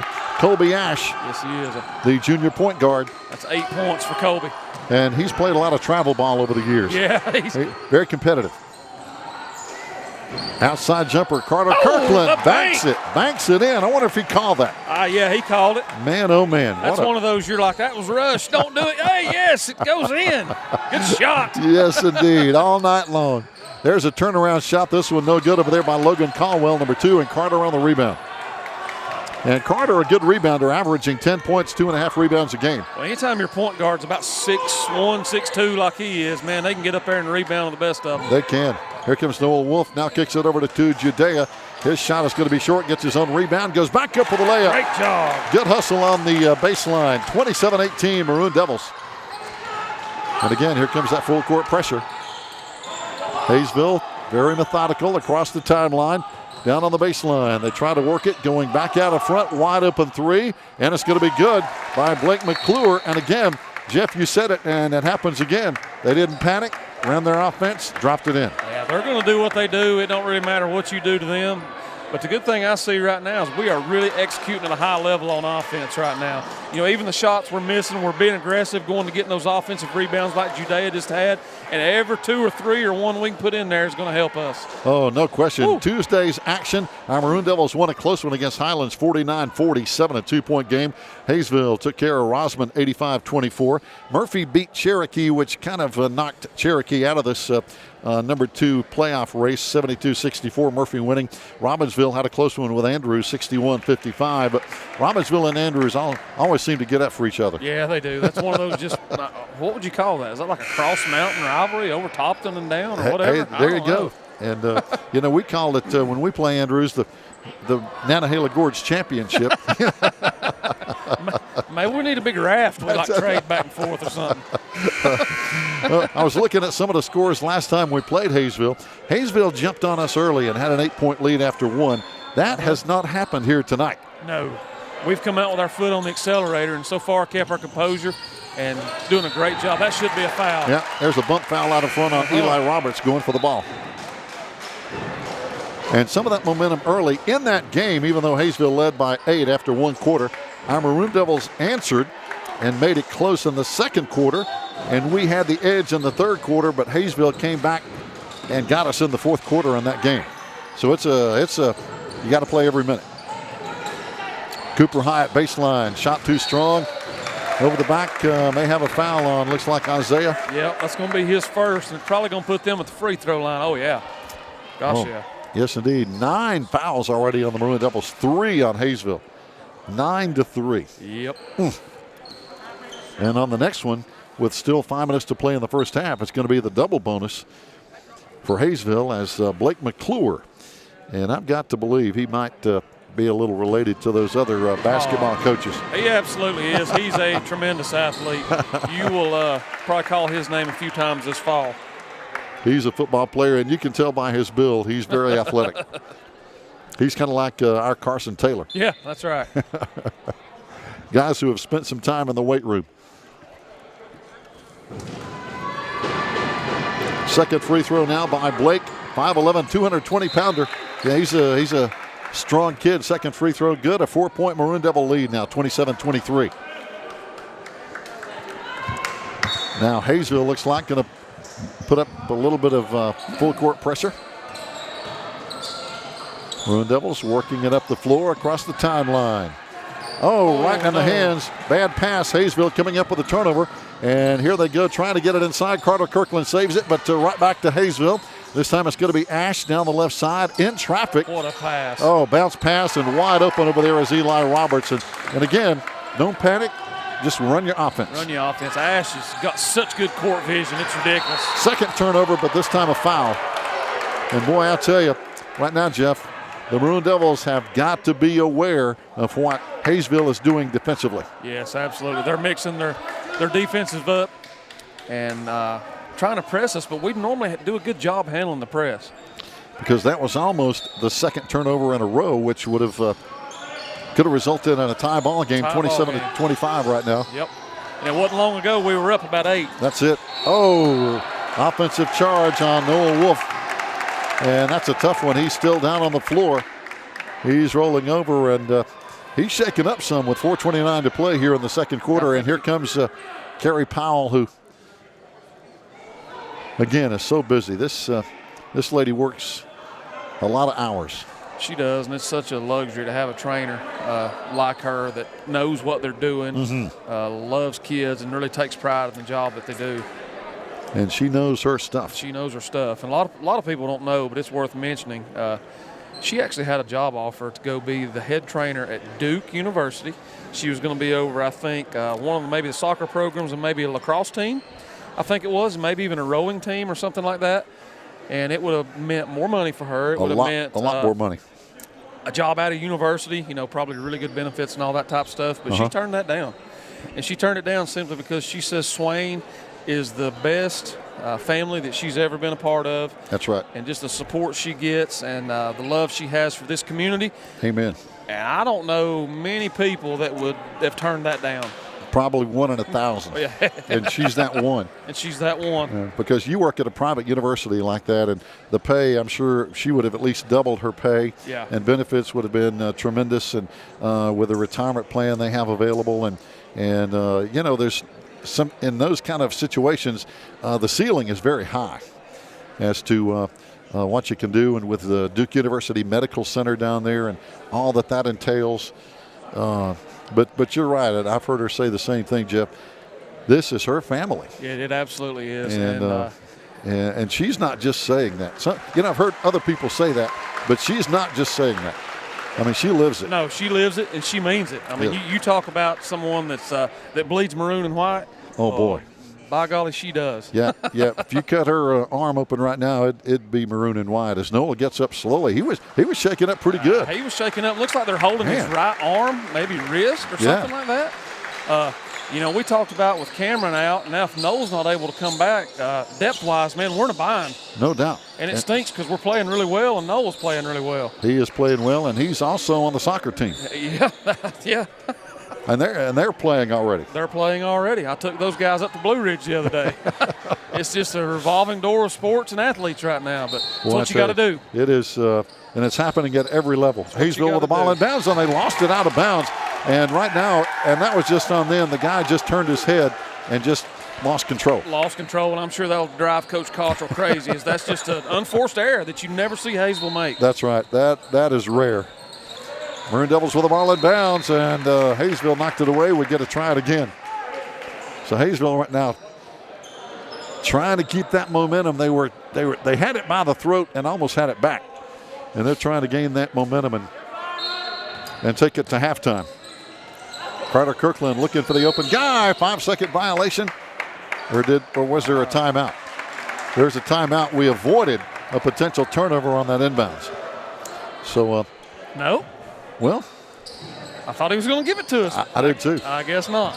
So it's going to be Hayesville's ball in bounds. So I guess that was a 5-second violation. The timeout might have come too late. Hayesville back with the basketball now, down by 2, 4:13 to play in the first half. 27-25 score. Looks like we've jumped into a 1-3-1 look now. Different defense. That three no good. Long three by Paul White. He's going to, started to try it again. Hayesville keeps with their passing game. There's Ash out in front. Well, I'll tell you, our defense not giving any room. Outside another three. This one no good. This time it's going to be Carson Taylor on the rebound. Carson on the wing, going inside Isaiah. Push from behind over there by Colby Ash. That's going to be Ash. That's going to be his second. And that should be about team 5, I think. Yep, 4 or 5. You're right. Yep. And it looks like we're going to have a mask timeout. 3:40 to play here in the second quarter. Devils up by 2. We'll be back after this timeout on the Maroon Devils Network and the Maroon Devils cheerleaders.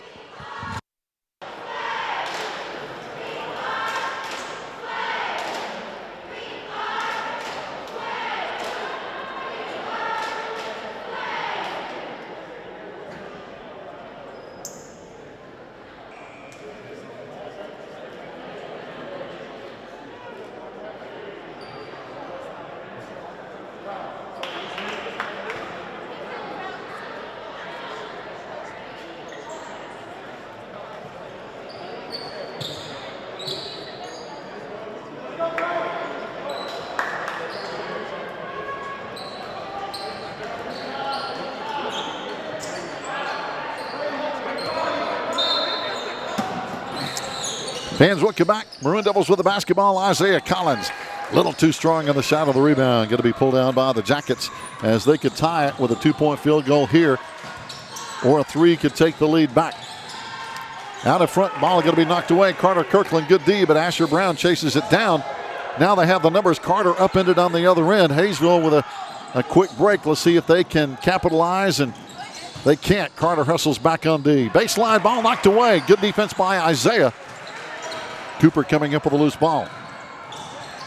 Boy, every possession now is it's a fight. Yes, sir, it is. It's a scrap right now. Isaiah in the paint. 3 people around him. Back over to Carter.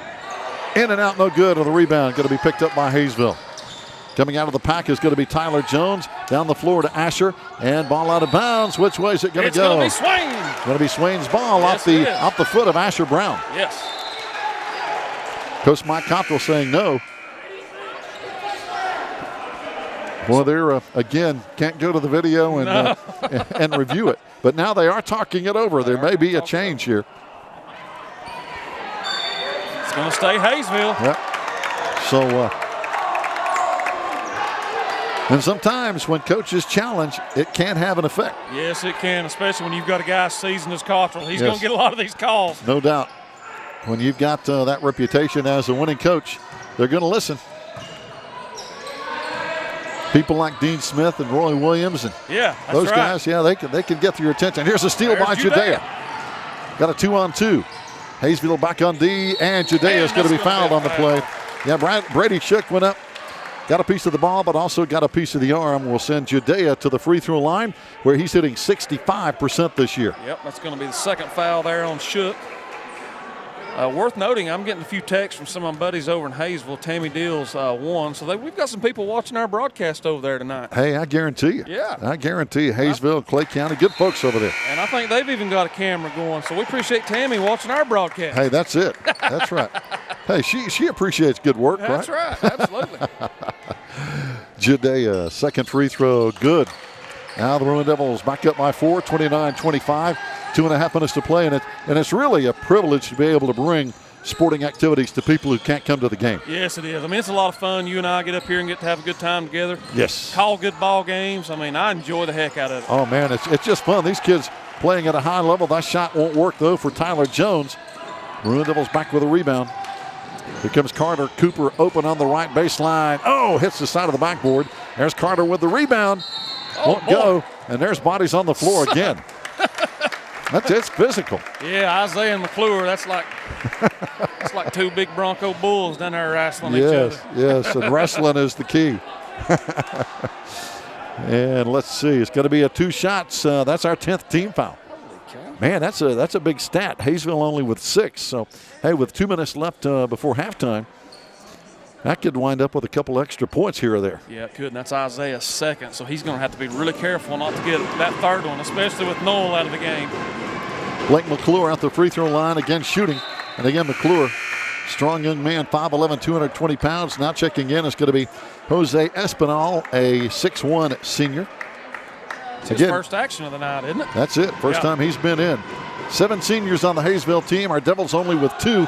Second free throw, no good. Carson on the rebound. Here comes Judea flying up the left side. Cross dribble. But Hayesville tight on defense. Here's Judea in the lane in traffic. Lost the handle, but a foul. Oh, boy. It's going to be the 1-and-1. It's going to be on number 2. That's Logan Caldwell, his first. Only a sophomore. Should be the team's 7th. Yep. Interesting team. 7 seniors, Jeff. Only 1 junior. 2 sophomores, 1 freshman. Judea, first free throw, good. And Judea Littlejohn has been to the free throw line 53 times, or check that, 51 times on the year. He and Isaiah Collins have been to the free throw line a lot. They get fouled. They get fouled. Isaiah gets in there and beats around, and Judea, he's going to drive to the basket as much as he can. Hayesville tried to bounce pass it down inside to Jose. Going to be out of bounds on the turnover, and the Maroon Devils lead is 5. So a couple of uncharacteristic Yellow Jacket mistakes here on the turnovers. It is. That'll drive Coach Cottrell crazy, I'm sure. Yes. Cooper double teamed over on the sideline. It's going to be a foul on 10, Asher. Yeah, bump foul on Asher Brown. Well, I tell you what, they're calling it pretty tight. Yeah, they're tightening things up in a big way here all of a sudden. So now a minute 44 to play before halftime. You know, sometimes people don't understand. A referee will actually look on that board at times, and if there's a big foul discrepancy, whether they want to admit it or not, they'll pull it back. Absolutely, absolutely, because, hey, they don't want to look like they're favoring one team over another. Right. That's exactly right. Going inside, there's a loose ball again. McClure couldn't hang on. Judea all the way with a layup. Puts it in, Judea. That was the wise call, because he could have maybe have dunked it, but they might have blocked it. Took the sure bucket. That's it. That puts him at 10s. He's in double figures. Now Hayesville back up again. Espanol up with a shot. This three won't drop. But again, there's McClure inside with the muscle. Can't go, and Carson on the rebound. So a chance to push it over 7. Big lead, 33-26. Going inside, Isaiah. Bodies falling again. Oh, no. Offensive foul on Isaiah. And there's that third one we talked about, Gary. Well, that's a big one with 106. Now he's going to have to come out for sure. He's got to come out. So he has 3, Noel has 3, and Carter has 2. So the foul's starting to add up in a hurry. Starting to add up in a hurry, and we don't have a bench tonight, so we're going to have to be extremely careful. No kidding, with Cameron Blankenship over there with his left knee with a brace on it and walking on crutches. I hope that MRI shows that there's no tear in there. Maybe just a sprain, and something that can be worked out with rehab and physical therapy. Just a little bit of time, that's right, without him having to be cut or anything like that. Yes, because football season starts next Friday. There's the hard to believe. And, the FCS football starts this Saturday. Also, of course, Cameron is looking at maybe a potential basketball playoff game. And then down Hayesville turns it over again. Wow. And their turnover situation here in the first half will get some attention from Mike Cottrell at halftime. It's going to drive him nuts. I'm sure he will definitely address that in the next 58 seconds. Yep, there will be a little prayer meeting in the locker room. Got a timeout. Let's see. Yes, timeout on the floor. 58 seconds to play before halftime. Stay with us. We'll be back on the Maroon Devils Network.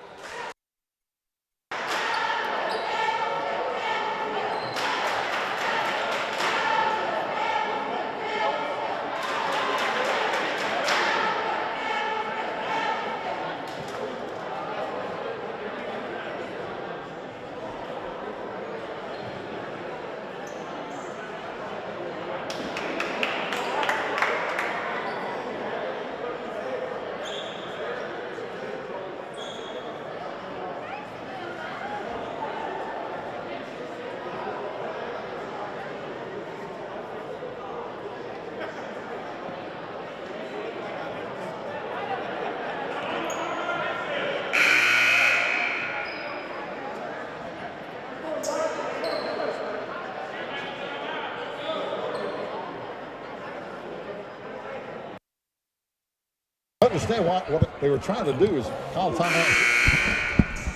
Back live on a Thursday. That's right, last night of the regular season in the Smoky Mountain Conference as the Maroon Devils have the ball back in bounds under a minute to play with a 7-point lead.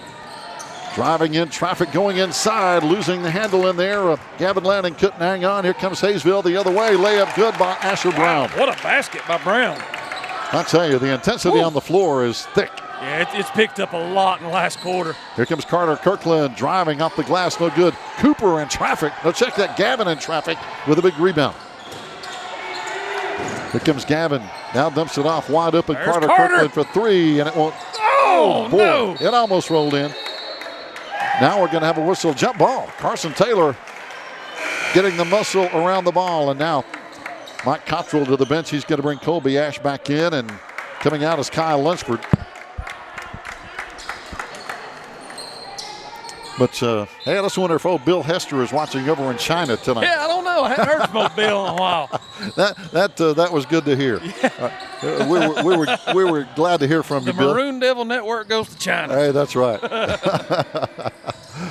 10 seconds to play. Hayesville with the ball. They're going to play for the final shot. Yep. Swain up 5. Up 5. Here we go. 5 seconds left.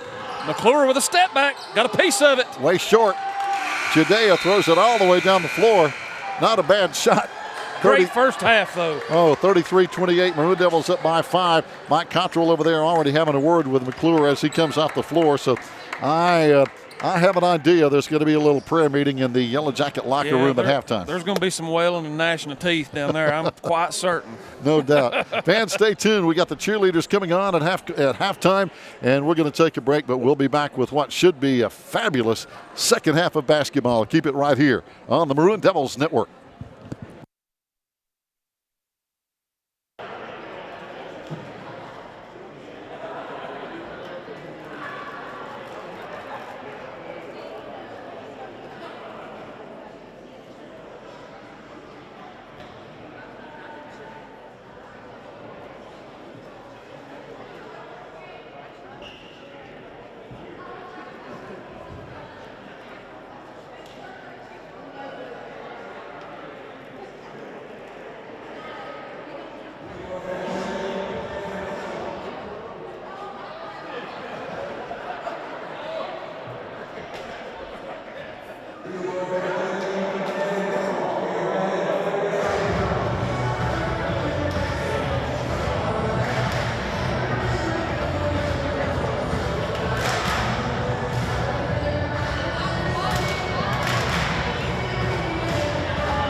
Fans, welcome back. What a halftime. 33-28. Maroon Devils get the ball to open up the second half. And right now, Jeff, I'm going to say this. I'd say the first 2 or 3 minutes of this third quarter can really be the momentum builder for whoever wants to win this game. Yeah, it's going to go a long way. I'm interested to see the adjustments that were made, to see if Hayesville takes care of the basketball a little bit better than it did the first half. There's Judea going in. Contact, no foul. As I was leaving down there, Noel's still on the trainer's table down there, and it looks like Carson's starting this half. So, oh, boy. Hayesville got a bad roll on that one. Good layup over there by Shook, and it wouldn't roll in.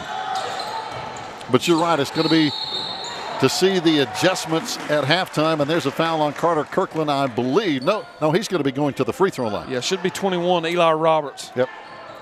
Their senior guard, 5'10", senior, and boy, I tell you, we don't. We've already lost Cameron for tonight. We hope he's back soon. We don't want to lose Noel, especially here playing his potentially last game as a senior. Yeah, and he had played really well there for a quarter and a half. He hit 2 threes, got a lot of rebounds, so I see him up walking around out there in the tunnel now. Hopefully he'll come back out here. And he's an outstanding soccer player. Yeah, I've already got a message from Coach Scott Klein. I was wondering what's wrong, how he is. I was going to say, I wonder if Scott Klein has heard anything He's about watching, yeah, he knows. And good players are hard to come by in any sport. Absolutely. Hayesville back with the ball, down by 6, going inside. They turn it over again. And right now, that has been the difference in this game is just the few turnovers. It was, and honestly, that was a really good look by Ash. Yep. It looked like 15 there. Brody Shook just wasn't ready for that pass. That's it. Ooh, there's contact out in front. Carter Kirkland out there with a no, it's going to be a blocking foul. This is going on Brady Shook. Yep, that's going to be his third. So 2 quick fouls on Hayesville. Yeah, and that's the reverse of what we saw in the first half. Carter's played a good ball game, launches a 3. Won't fall on the rebound. Over the top is Colby Ash. He may be only 6 feet, but he gets up pretty good. Man, he's a good basketball player. He's solid as he can be. Look at that. There he is, right in the lane. Little short jumper. Knocks it down. That's his 10th point of the game. Double figures for Colby Ash. Already 10 of their 30 points. Low-scoring game. Yeah, it really is. After it kind of got started off on a fast pace, things cooled down a little bit. There's Cooper. Cooper. Fall back jumper, and that one drops in. I tell you, Cooper having a good year, averaging 12 points, and good three-point shooter at 46%. Ash missing on that one. Carson fighting for the rebound out of bounds. It's going to be Maroon Devil ball. So good hustle, good minutes by Carson. And I think Cooper hit 6 threes the other night over at Robbinsville. That was a big huge win. That was huge. And every one of them was big. Absolutely. He and then that final one at the buzzer by Carter needed every one of them. It was Robbinsville and the Maroon Devils went at it. That was a fun game to watch. Yes, it was. Just like this one. It's intense. It's fun. Judea nice in the lane. look. Got inside his man and beat him to the basket, 38-30. That might be one of our biggest leads of the game. I think it is. We're up 8, and that was a lot like the girls went to with Savannah. That was just a good inside look to Isaiah, give and go with Judea. Worked well. Hayesville from the baseline. Their 3 not falling. Yes, Blake McClure missing, but there's Ash in the lane again with the offensive glass and the layup. 38-32 now. Every possession is big in this kind of a game. Ball is going to be almost stolen by Hayesville. Judea gets it back, goes up, fires good. Man, that's a good recovery by Judea. It was. That was great body control. Most players would have went in there, went to the basket, and got a charge. He pulled up, shot that little jump shot. Well, Judea very athletic in that regard. Good body control. Outside jumper, Logan Caldwell missing. There's the offensive glass work, no good by Kyle Lunsford. Oh, look at this pass from Carson. Oh, all the way to Judea. Woo! Man, we may have a backup quarterback for the football team. Don't tell him, Matt. Carson, if you hear that or watch this, that is not true. You will not play quarterback. Boy, he put that one on the money, didn't he? Yeah, he did. Good what ball. a pass. Yeah, good ball. And he just happened to see Judea down there open. Yeah, he did. Got behind the defense. Kind of like a wide receiver. Yeah, it's old 11 pass right there on the fly route. Outside is Ash. And I tell you, Ash is heating up here in the third quarter. Man, that sucker's a good ball player. And you say he's just a junior? Yes. Woo. And he's keeping Hayesville in the game right now. Maroon Devils, Cooper Hyatt. His 3 too strong. Carson tries to get the rebound and does. Back over to Cooper. Puts it on the floor. Short jumper is That'll good. go. Good ball work over there from Carson to Cooper. Carson's doing exactly what Coach McMahon needs him to do. Do not shoot unless you're wide open. Get rebounds and find open people. Steal on the inbounds and an offensive charge on Carter. Lord. I think that's the second time they've got him with that forearm thing. Yeah, but he made a great steal on the inbounds and then got stuck with a foul. Oh. That's a tough one. And that's going to be 3 on Carter. So we have Carter with 3, Noel with 3, and Isaiah with 3. Man, 3 big keys to the vehicle of this Maroon Devil basketball team. And look, that was the same exact thing right there. And no call. The same exact thing. Here's Ash again. This one too strong, and the rebound by Carter. And I'll tell you, every shot, every rebound is being challenged. There's Cooper in the lane. Gets it back over to Carter. Knock He's that wide down. open. Carter at a and he hits boy it. for 3. Good assist over there from Cooper. Just a little shovel pass to the right side. Now here comes pressure defensively. Hayesville. Oh, that's an offensive charge. Call something. That's an offensive charge, no doubt, on Blake McClure. My only problem with that, though, is he's making this call out here, and this gentleman down here won't make it. That's it from way over there, but Man. you can see it from where we were with 3:44 to play. We're going to go to a masked timeout. 47-35. Maroon Devils on a roll right now. Can they keep it up? We'll be back.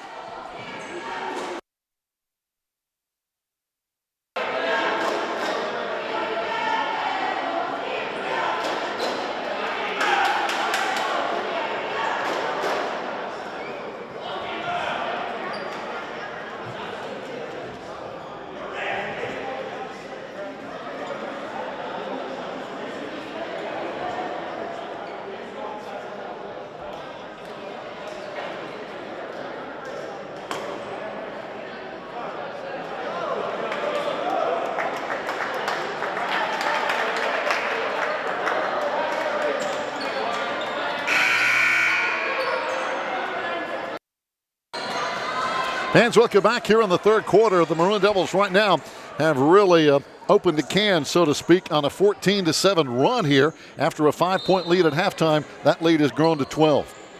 Yeah, we're playing really well. This game is starting to really get chippy on both sides. Oh, man. And really it's going to come down to the team that's going to be able to just keep their composure and keep doing what they're doing. That's it. Play their game. There's Cooper. Hey, short jumper. boy, Cooper. A very, very capable Cooper, averaging 12 points and a couple of rebounds a game. Good shooter. Cooper hits 46% of his threes. Yeah. Trapping on the other end. And the Maroon Devils, I think, right now are fired up. Son, they are fired up. That is tremendous defense. That gives Cooper 11. So we now have 3 guys in double figures. And that is tough against the number 1 team in the league. Talking about the Hayesville Yellow Jackets at 11-0 in conference play.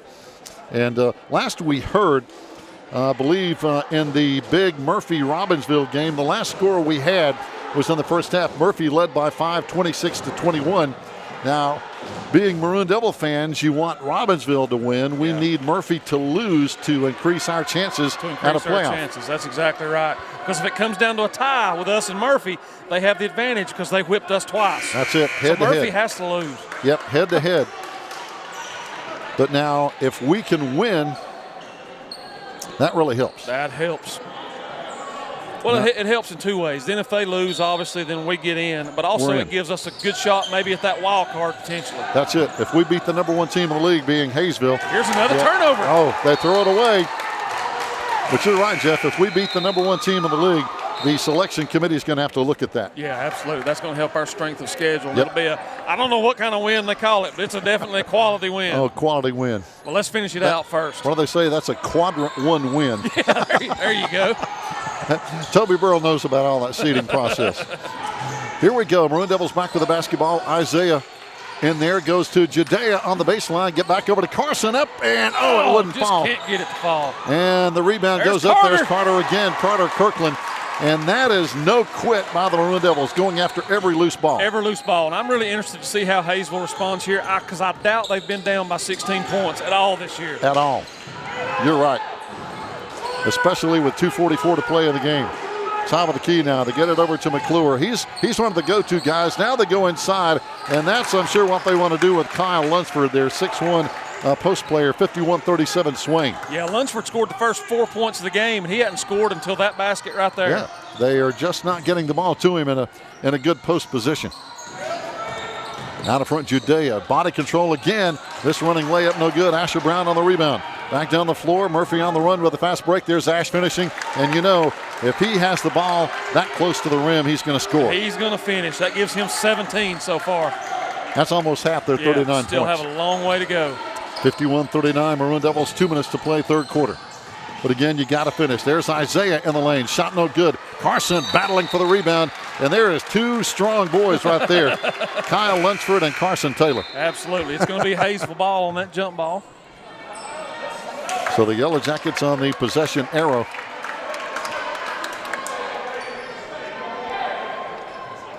But you got to play it right down to the wire. Right down to the wire. Every minute counts. Here come the Yellow Jackets. Got the numbers, got a 3-on-2. They get it inside, and it's going to be blocked in there by Isaiah. Good work by Isaiah Collins defensively. Here's Cooper pulling up for that jumper, and man, that's almost automatic. Yeah, he's really feeling it right now. He's talking a little smack, which I love. Cooper hitting 48% of his shots. Here comes Ash the other way. They get the rebound. They go back up. This one no good again. Now they follow again. Got 3 shots at it. There's Ash again. Ball still loose. This time Carter in traffic. And that probably is a reach-in foul. Yeah, that's going to be a foul. Yep. I'm afraid it's going to be on Asher Brown, as I tell you, everybody battling for the ball. Well, they're going to call it on 15. That's Brady Shook. He wasn't even in the play. No. So now it's going to be a timeout. Minute 21 to play. They need to check their numbers on that foul. As we go to a timeout, we'll be back on the Maroon Devils Network.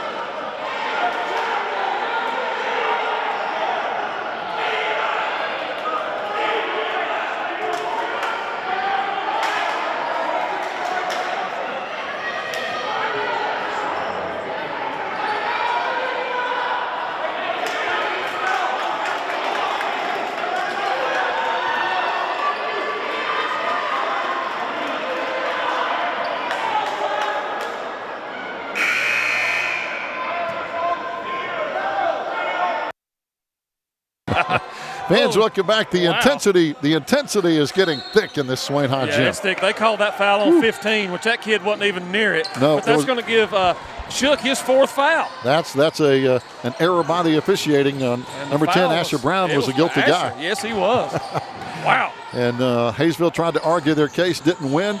Maroon Devils back with the basketball on a 14-point lead.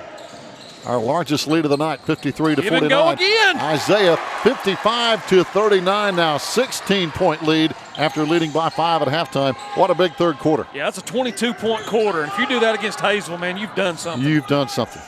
No doubt. Hayesville, again, they're 11-0 for a reason. And it's basically defense. Outside, long Look three. At that sucker. There's Colby Ash. We know what he can do, as he's had a big third quarter himself. He is really keeping them kind of in the game right now. And here's a reach-in foul over there on Colby Ash, probably. Yeah, that's going to be his 3rd. Yep, going to be on Colby. He walks away, which is the wise thing to do, because they'll tee you up in a hurry. Especially at this point. I think that's that gentleman's first foul call of the night. Hasn't been blowing the whistle much. Nope. 55-42 now. Maroon Devils with the ball inbounds. So far, the Maroon Devils not in big foul trouble. Here's Judea in traffic, back out in front to Isaiah. Double team. Boy, they're really putting pressure on the ball. Open from the baseline. The 3 won't drop over there for Gavin. And I believe we're going to have a reach-in foul on the Maroon Devils. It's going to be on number 1, Carter, and that's his 4th foul. Ooh, that's a big one on. That's big. That's a big foul. But I'll say this. Both teams are just reaching and scratching and fighting and pushing for every rebound. They're making it really hard for the referee not to call something. That's it. Yeah. I mean, they're just flailing away in the paint every time that ball comes off the rim.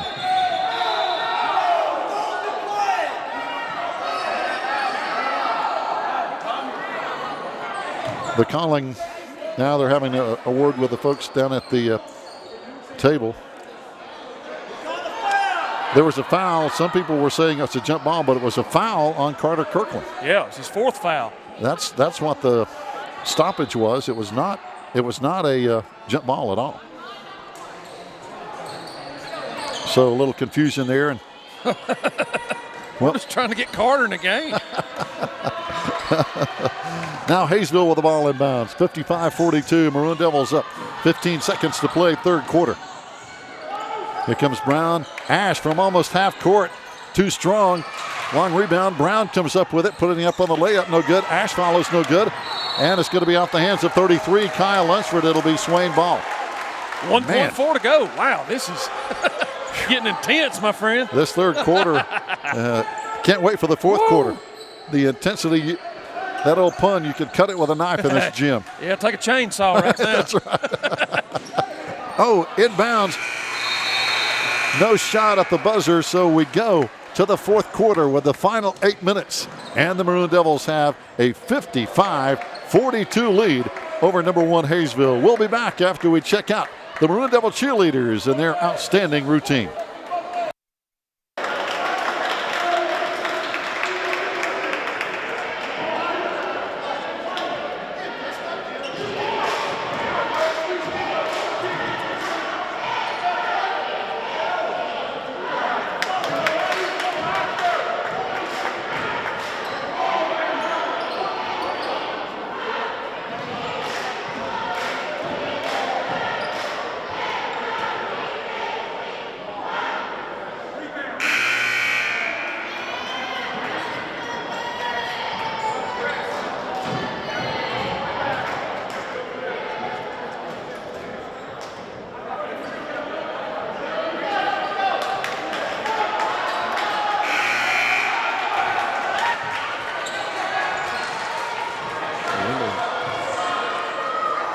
Are we back? I think we're on. Hey, we're ready to start roll. this 4th quarter. How about that 3rd quarter? Maroon Devils with the basketball. Everybody hang on tight. Our Maroon Devils outscored Hayesville 22-14 in that 3rd quarter. We led by 5 at halftime. Oh, my gosh. Gavin Lanning. Gavin Lanning with the shot, and now the lead is 15 by the Maroon Devils, 57-42. Going inside, Hayesville got the numbers. Isaiah Collins. Isaiah coming in with a huge block. And now a battle for the loose ball. We're going to see a foul. It's going to be on number 10. Is that Brown? That's going to be on, yes, Asher Brown. That'll be his 2nd. Tremendous help defense by Isaiah. Yes. That was an easy layup, and all of a sudden here he came with that big left paw of his. That's it. He just came flying in. And again, that's effort. Cooper double teamed over here on the sideline, knocked away. Now they're going to say it's off Cooper's hands. Right in front of the score table, 57-42. Hayesville with the ball in bounds. But Jeff, you can expect this. You know, Hayesville's going to be scrapping for every ball. Oh, absolutely. I mean, they've got a lot on the line tonight. They've got a potential undefeated season on the line here. They're not just going to lay down and quit. No doubt. Especially that sucker. Yeah. My gosh. Just Colby Ash, rather. That's Justin's son. I keep wanting to call him Justin. But he nailed another 3, 57-45 now. Maroon Devils across the timeline. Back over to Judea in traffic, floating jumper, good. Knocks it down. And there's that body control. That's 20 big points for Judea. So that senior coming up big. Big ball game. No question about it. In the last game against Hayesville, you know how many points Judea had? It was either 0 or 2. 2. I couldn't remember. Yeah. I think he came to play tonight. Yeah, he wasn't going to allow that to happen again. To give you the idea, in the last game, Carter had 14. Cooper had 10, Isaiah had 21, and Judea had 2. And Noel had 7 in that loss at Hayesville.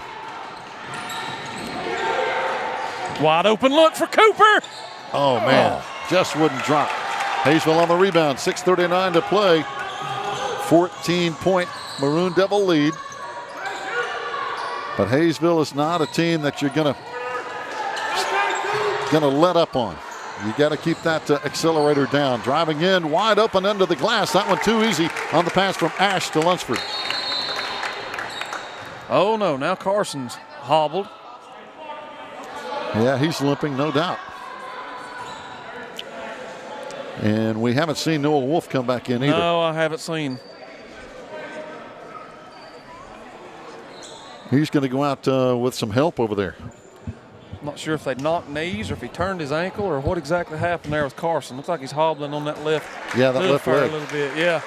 And Carson, one of our fine running backs also. Man, I'll tell you, if we're getting thin over here, Gary. No doubt, in basketball and football. Golly, bum. Yeah. Yes, Scott Klein's worried about Noel, and right now Coach Stevenson worried about Cameron and Carson. Yeah, he's pacing the hallways down there.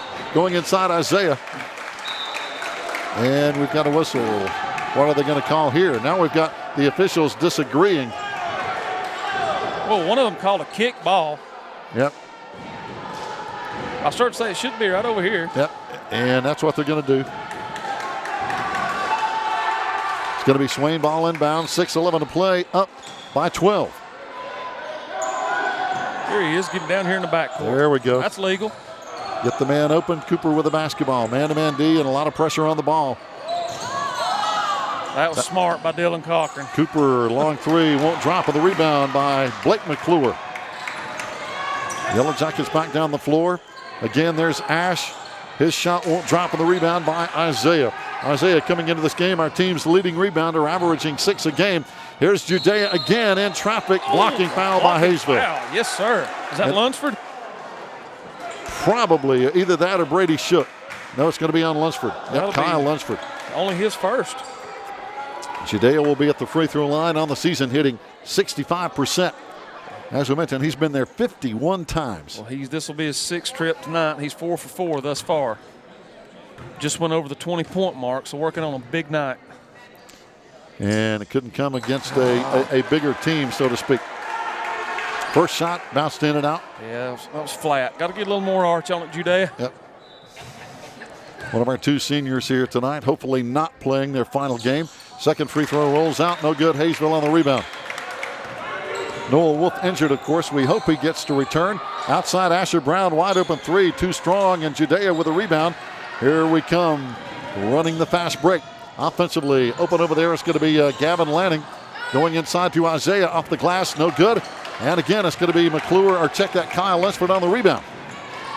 Ash back down the floor, 5:20 to play. Pressure grows on Hayesville. It is growing. Baseline, wide open, Logan Caldwell, no good. Air ball, but putting it back up off the glass. Colby Ash is playing inside and out. Yeah, oh no. Well, we almost lost it, and we did. Turnover with full court pressure from Hayesville. Back in the hands of Ash. He's the quarterback right now on this team. Outside for 3. Logan Caldwell. And all of a sudden, our lead is down to 7, and the Hayesville people right beside us are into this game. As they should. I mean, that's a huge momentum shift. We were up, 15 a minute ago? Yep, up by 15. Got to 15. And now that lead's cut in half. Cut in half with a long time to go. Well, here in the fourth quarter, Jeff, Hayesville has outscored us 10-4. 10-4. So, you and I sit here and talk. They're not going anywhere. No. It's just not going to happen. I mean, for our fans to think we're going to pull ahead by 20-something in this game, I'll be shocked if that were to happen. Yep. And you better play right till the final buzzer. Yes, you had. And right now, I mean, our guys are doing all they can do. We're thin. We're having to play kids right now that normally wouldn't be out here on the court in this type game, in this situation. So they're going to have to hold their own. They're going to have to step up. As Coach McMahon's already made one, he's put Carter back in with 4 fouls. Again, Carson Taylor is out with an injury. Noel Wolf is out with an injury. Cameron Blankenship, we knew, was not going to be able to play tonight with his left knee in a brace and waiting on the results of an MRI. Here come the Maroon Devils with the ball down the floor. Going to get over to Carter Kirkland now. Again, they're double teaming the ball at almost every chance. Yeah, they're in that 1-2-2 looking to trap out of it. Yep, and they got trapped over here. They foul Gavin Lanning, though, on the sideline right in front of the Maroon Devil cheerleaders. And the foul is going to go on number 20. That's Blake McClure. That's only his second. So that's going to send Gavin Lanning to the line, and I bet he's not been there much this year. So big spot for this young man. Well, I can tell you, he's 5 for 9 on the year. 5 for 9. Yep. But you're right, talking about fouls, it has flipped. It's flipped this half. Now Hayesville has 8 fouls. Our Maroon Devils only 2. What a big free throw. That was big. That's Gavin's 3rd point of this 4th quarter, so he's coming up big for us. The junior stepping up, and the second free throw off the front of the iron, no good. And he's going to be committing a foul as he went after the rebound. But that's the way it's been here in the second half. If you're going to get the rebound, you better get 2 hands on it quickly. This game is not for the faint of heart. No. This is a early Friday night glimpse. Oh, no doubt. This is like a playoff game. Going inside, there's a backdoor layup by Kyle Lunsford, and it's a 6-point Maroon Devil lead. And still 4:28 to play. A lot of time. Gavin Lanning over on the left baseline. Gets in traffic. Yep. Looks like he traveled. He did. Yeah, that was a good call. Yep, no question. Now it's going to be Hayesville's ball in bounds. And that intensity we talked about just keeps growing. It's growing. I mean, Swain had it for most of that third, into the fourth, but then all of a sudden this fourth quarter, man, Hayesville has matched that, and they've definitely got old Uncle Mo right now. Yes, indeed. In a big way. As we mentioned, the Maroon Devils led by 13 at the end of 3 quarters, and now that lead is down to 6. And it can change so quickly. So quickly. Because the pace of this game, Jeff, as you know, and our people watching know, the pace is so up and down fast. It's hard to keep up with, I'll be honest with you. At this point, it's just going to be about the team that can execute the best and probably hit some free throws. That's it. And protect the ball. Protect that ball. That's you can't turn the ball over. Hayesville now slowing it down just a little bit. And we've got to keep Carter on the court, too. He's got to be smart. That's it. Got to play smart. Back over on the wing to get it to Asher Brown. Ash, top of the key, getting a screen. Now to get it over there, wide open on the right wing. And the 3 drops in by Blake McClure, but that screen opened it up. Now it's a 3-point game, 1 possession game. Maroon Devils with the basketball. Down to Carter Kirkland. Back over to Judea. Here comes Gavin. Here comes Cooper. Oh, it won't drop for him. And that's it. Carter's going to be gone, Gary. Yep. I'm afraid you're right. That's going to be foul number 5 on Carter Kirkland. No. And that is a big, big foul. Golly. Because as you mentioned, our options right now are tough. They're tough, man. Carson Taylor's out with an injury. Noel Wolf is out. Here comes Carson back. Carson. He's running. Yeah, got that ankle taped up, looks like. He'll go. Yep, you're right, that left ankle. And I tell you, that's why that young lady out there named Carrie Powell is so valuable. Yeah. Getting that thing taped up and ready to go that fast. And he was putting weight on it, which was good. Yeah, he's going to tie that shoe up pretty tight. Looks like she's going to talk to his folks, tell them what's going on, and you ain't going to keep that sucker out of the game. No, he's he's a tough kid, and he's brought a lot of energy to this team this year. Because when he comes in off the bench, I mean, he just plays all out. Well, he does a thing right now that a lot of kids in this day and age have no concept of. He knows his role on this team. His role is not to come out there and be the star and score 20 points. Right. His role is to rebound, play tough defense, and if he gets a trash shot inside, make it. And that's his role, and he does it well, and he's okay with that. He does. You know, he's not going to go gripe to the coach about he's not getting to play 30 minutes a night like most kids will do nowadays. Yeah. The sucker does what he's asked to do, and that's all as a coach you can ask for. That's right. Sorry, that's my soapbox there a little bit. I get tired of that. Oh, absolutely. There's too many prima donnas in the game. Yeah. But parents and players. Yeah. But Carson averages 3 points and 3 rebounds, but he gets it done. He gets it done. He comes in, and now he's going to be playing in the middle of that defense. Ash out in front, gets it back over to Brown. They're the guards right now out in front. They're trying to set a screen for Ash. He gets it, fires it up. Oh, my God. And there it is. It's tied at 60 to 60. And again, that screen made it happen. 28 points by Ash. What a game. Judea in traffic, goes up, fires it up, comes up short. And they come up with a rebound. Kyle Lunsford. Here come the Yellow Jackets again. Here comes Ash, and he's bumped a little bit by Judea, but they're going to get him with a foul. They're going to get him. That's Judea's second. At this point in the game, with 3 to go, it's tied. This is really going to test our mental fortitude right here with our team. You better believe it. And everybody says, well, all these guys practice football today. Well, hey, so did Hayesville. That's exactly right. We're all in the same. They left McClure wide open. Wide open inside, Blake McClure. And that's their first lead, I know, at least in the last 3 quarters. Yeah. They might have had a brief lead in the first quarter, but very little. Oh, Gavin in traffic, almost lost it, and a reach-in foul on Ash. If that's Ash, that's going to be 4. Man. It is. That's 4. 4 fouls again, as you mentioned, on Colby. And what a game he has had. If you gave a Hayesville MVP award tonight, it would be him. And he strapped him on his back and absolutely took this thing over this half. Yep, he has kept them in the game until they can rally and help him out. Ooh, what a big free throw by Gavin. That is big. Maroon Devils with a lead back 61-60. And again, there are those turnovers and free throws we were talking about. Two for two, 62-62. Tied again at 2:47 to play. Holy cow, the girls' game was a 2-point game. This one, I think, is heading the same way. I think you're right. I think you're right. Girls won 53-51. JB's won earlier today. Asher Brown back out in front. They want the ball in Ash's hands. And McClure launches another three, and he hits again. Man. Blake McClure has hit 2 in a row, and now the 3-point lead for Hayesville again. Isaiah down the floor. Gets it back over to Gavin. Back out in front to Isaiah. Gavin left wing, and a timeout, I believe, might be called. Yeah, Coach McMahon got a timeout. 2:11 to play. 3-point Yellow Jacket lead. We'll take our last timeout, I'm sure, before this one is going to be decided. We'll be back on the Maroon Devils Network.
Here we are. Fans, welcome back. There is a brief lapse in play right now. Judea Littlejohn is down right in front of the scorer's table, and he has an ankle injury from what we're being told. We can't even see him because he's right up against the score table.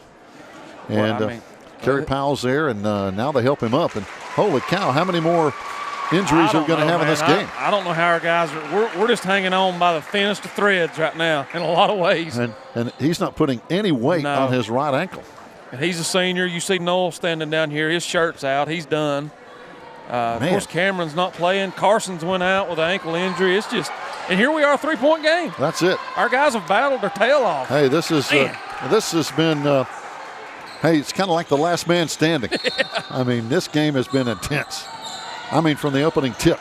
Yeah, we've got Cooper and Isaiah, our primary scoring options out there right now. We've got to find a way to get those two going. There's Isaiah in the paint, back over to Carson. Oh, his pass knocked away by Brown.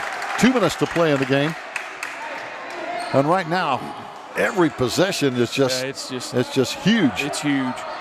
Every pass, every dribble, just is so meaningful.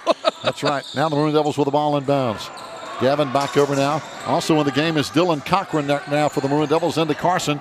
Back over to Gavin, step back three, won't go. Carson tries to knock it away and does, but it's going to be out of bounds. I think it's Hayesville's ball. Yeah.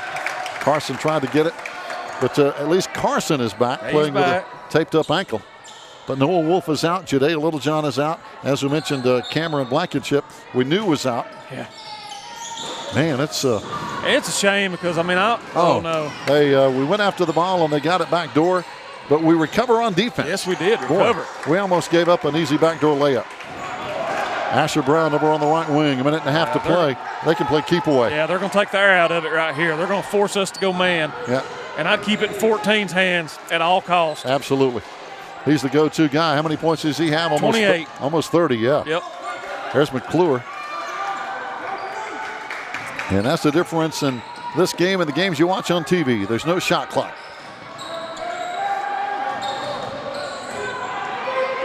And they are just playing keep away, man. Keep away. Now Ash gets free, but he dribbles right back out to McClure. See, they don't have to take a shot. No. We're going to have to foul at some point. Now under a minute to play. Out to Ash. He's probably not the guy you want to foul. We're down to 50 seconds. Down to McClure. Hayesville with a 3-point lead. There's the foul. And we fouled Ash. And again, he's probably one of their best free throw shooters. It got to a point, though, where we had to foul somebody to stop the clock. That's it. We still have one more to give before they're even 1-1. So now Hayesville will bring it in. And a timeout called by Scotty McMahon. We could hear him call it down on the floor. 47 seconds to play. We'll keep it right here. Hayesville up 65-62. And they have just put on a furious rally. If you're just tuning in, our Maroon Devils, after the end of 3 quarters, had a 13-point lead, 55-42. So this has been a huge quarter for Hayesville. Just a huge quarter. I mean, it's just a testament to who those guys are as players. We said it. They weren't going to go anywhere. They weren't going to, fade away. They were going to stay in the game, do what they do. And all of a sudden you look up there now, 47 seconds to go, and they're up 3. As we mentioned, our Maroon Devils led by 13 after the end of 3 quarters. Jeff doing some quick math. Hayesville has outscored us here in the 4th quarter 23-7.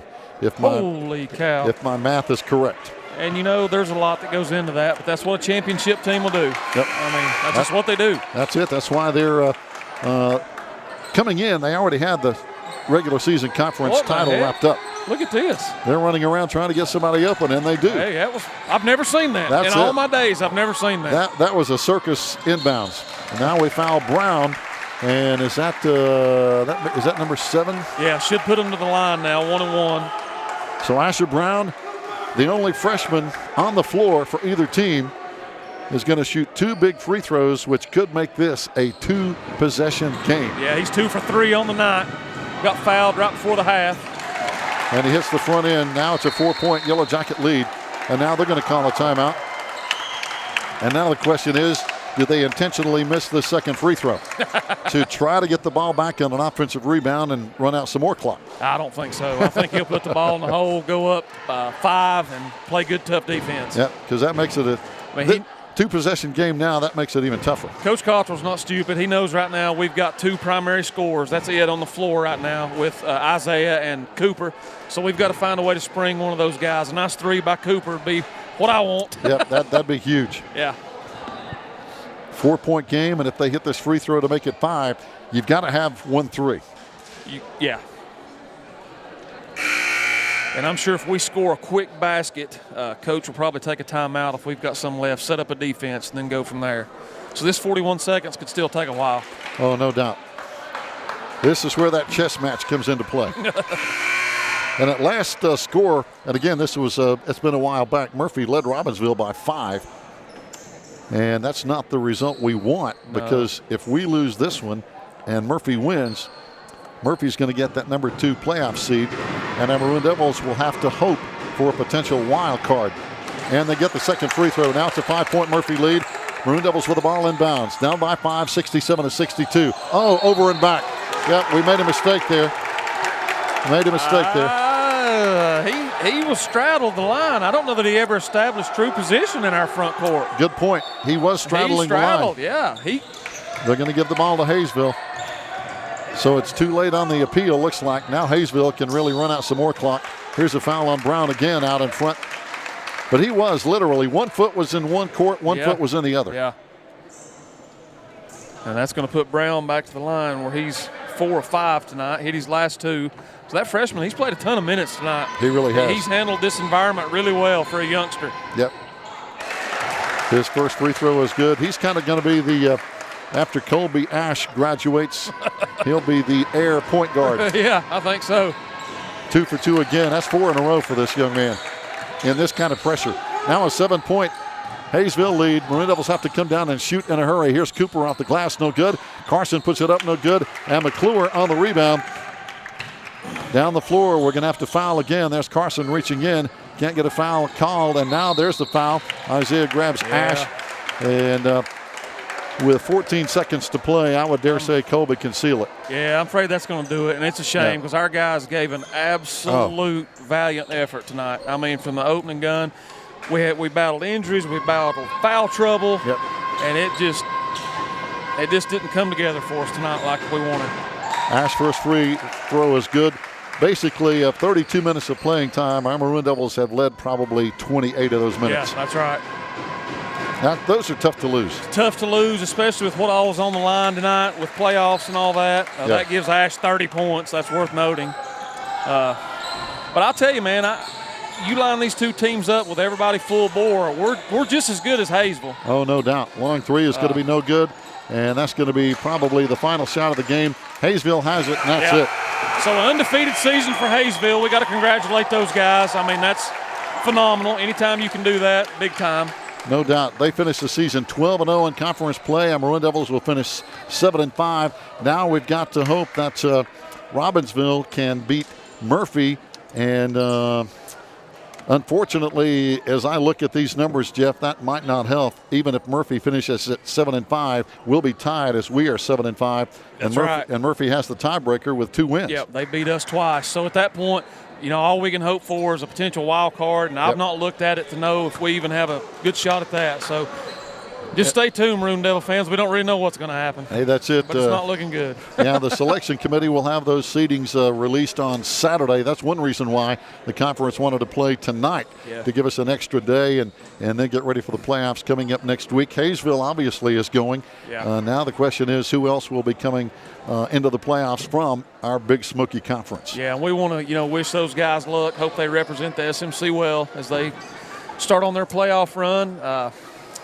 I just wish we were there. Hey, no doubt. And I just hope our kids at Ranger are going to be okay. I do too. Noah Wolf, we never did see him come back on. Now Carson Taylor did come back out. Obviously, Cameron Blankenship, we wish him the best with those MRI results. And, man, it's just been that kind of a night. Yeah, it unraveled in a lot of different ways, unfortunately. It really did. Well, Jeff, I can tell you, man, it's been a joy calling basketball. I wish we had a better result, but I've enjoyed the heck out of doing these games. Man. I love working with you. It's a lot of fun. We've seen some good basketball and some outstanding kids, and I hope these two seniors, Noah Wolf and Judea Littlejohn, I hope they haven't played their last game. Yeah, me too. All right. Me too. Fans, that's going to wind it up. Believe it or not, next Friday we'll be back on the Maroon Devils with football. We're going to be at Cherokee next Friday night, rain or shine. Did I say that? Yeah, and JV start Thursday. That's right. Yeah. Holy cow. Home against Andrews, I think. And then softball cranks up the next week. So it's going to get fast and furious in a hurry. I tell you, with coaches and people like Toby Burrell with sports information, I feel for them because right now it's just chaos. It's chaos, but we'll take it. That's it.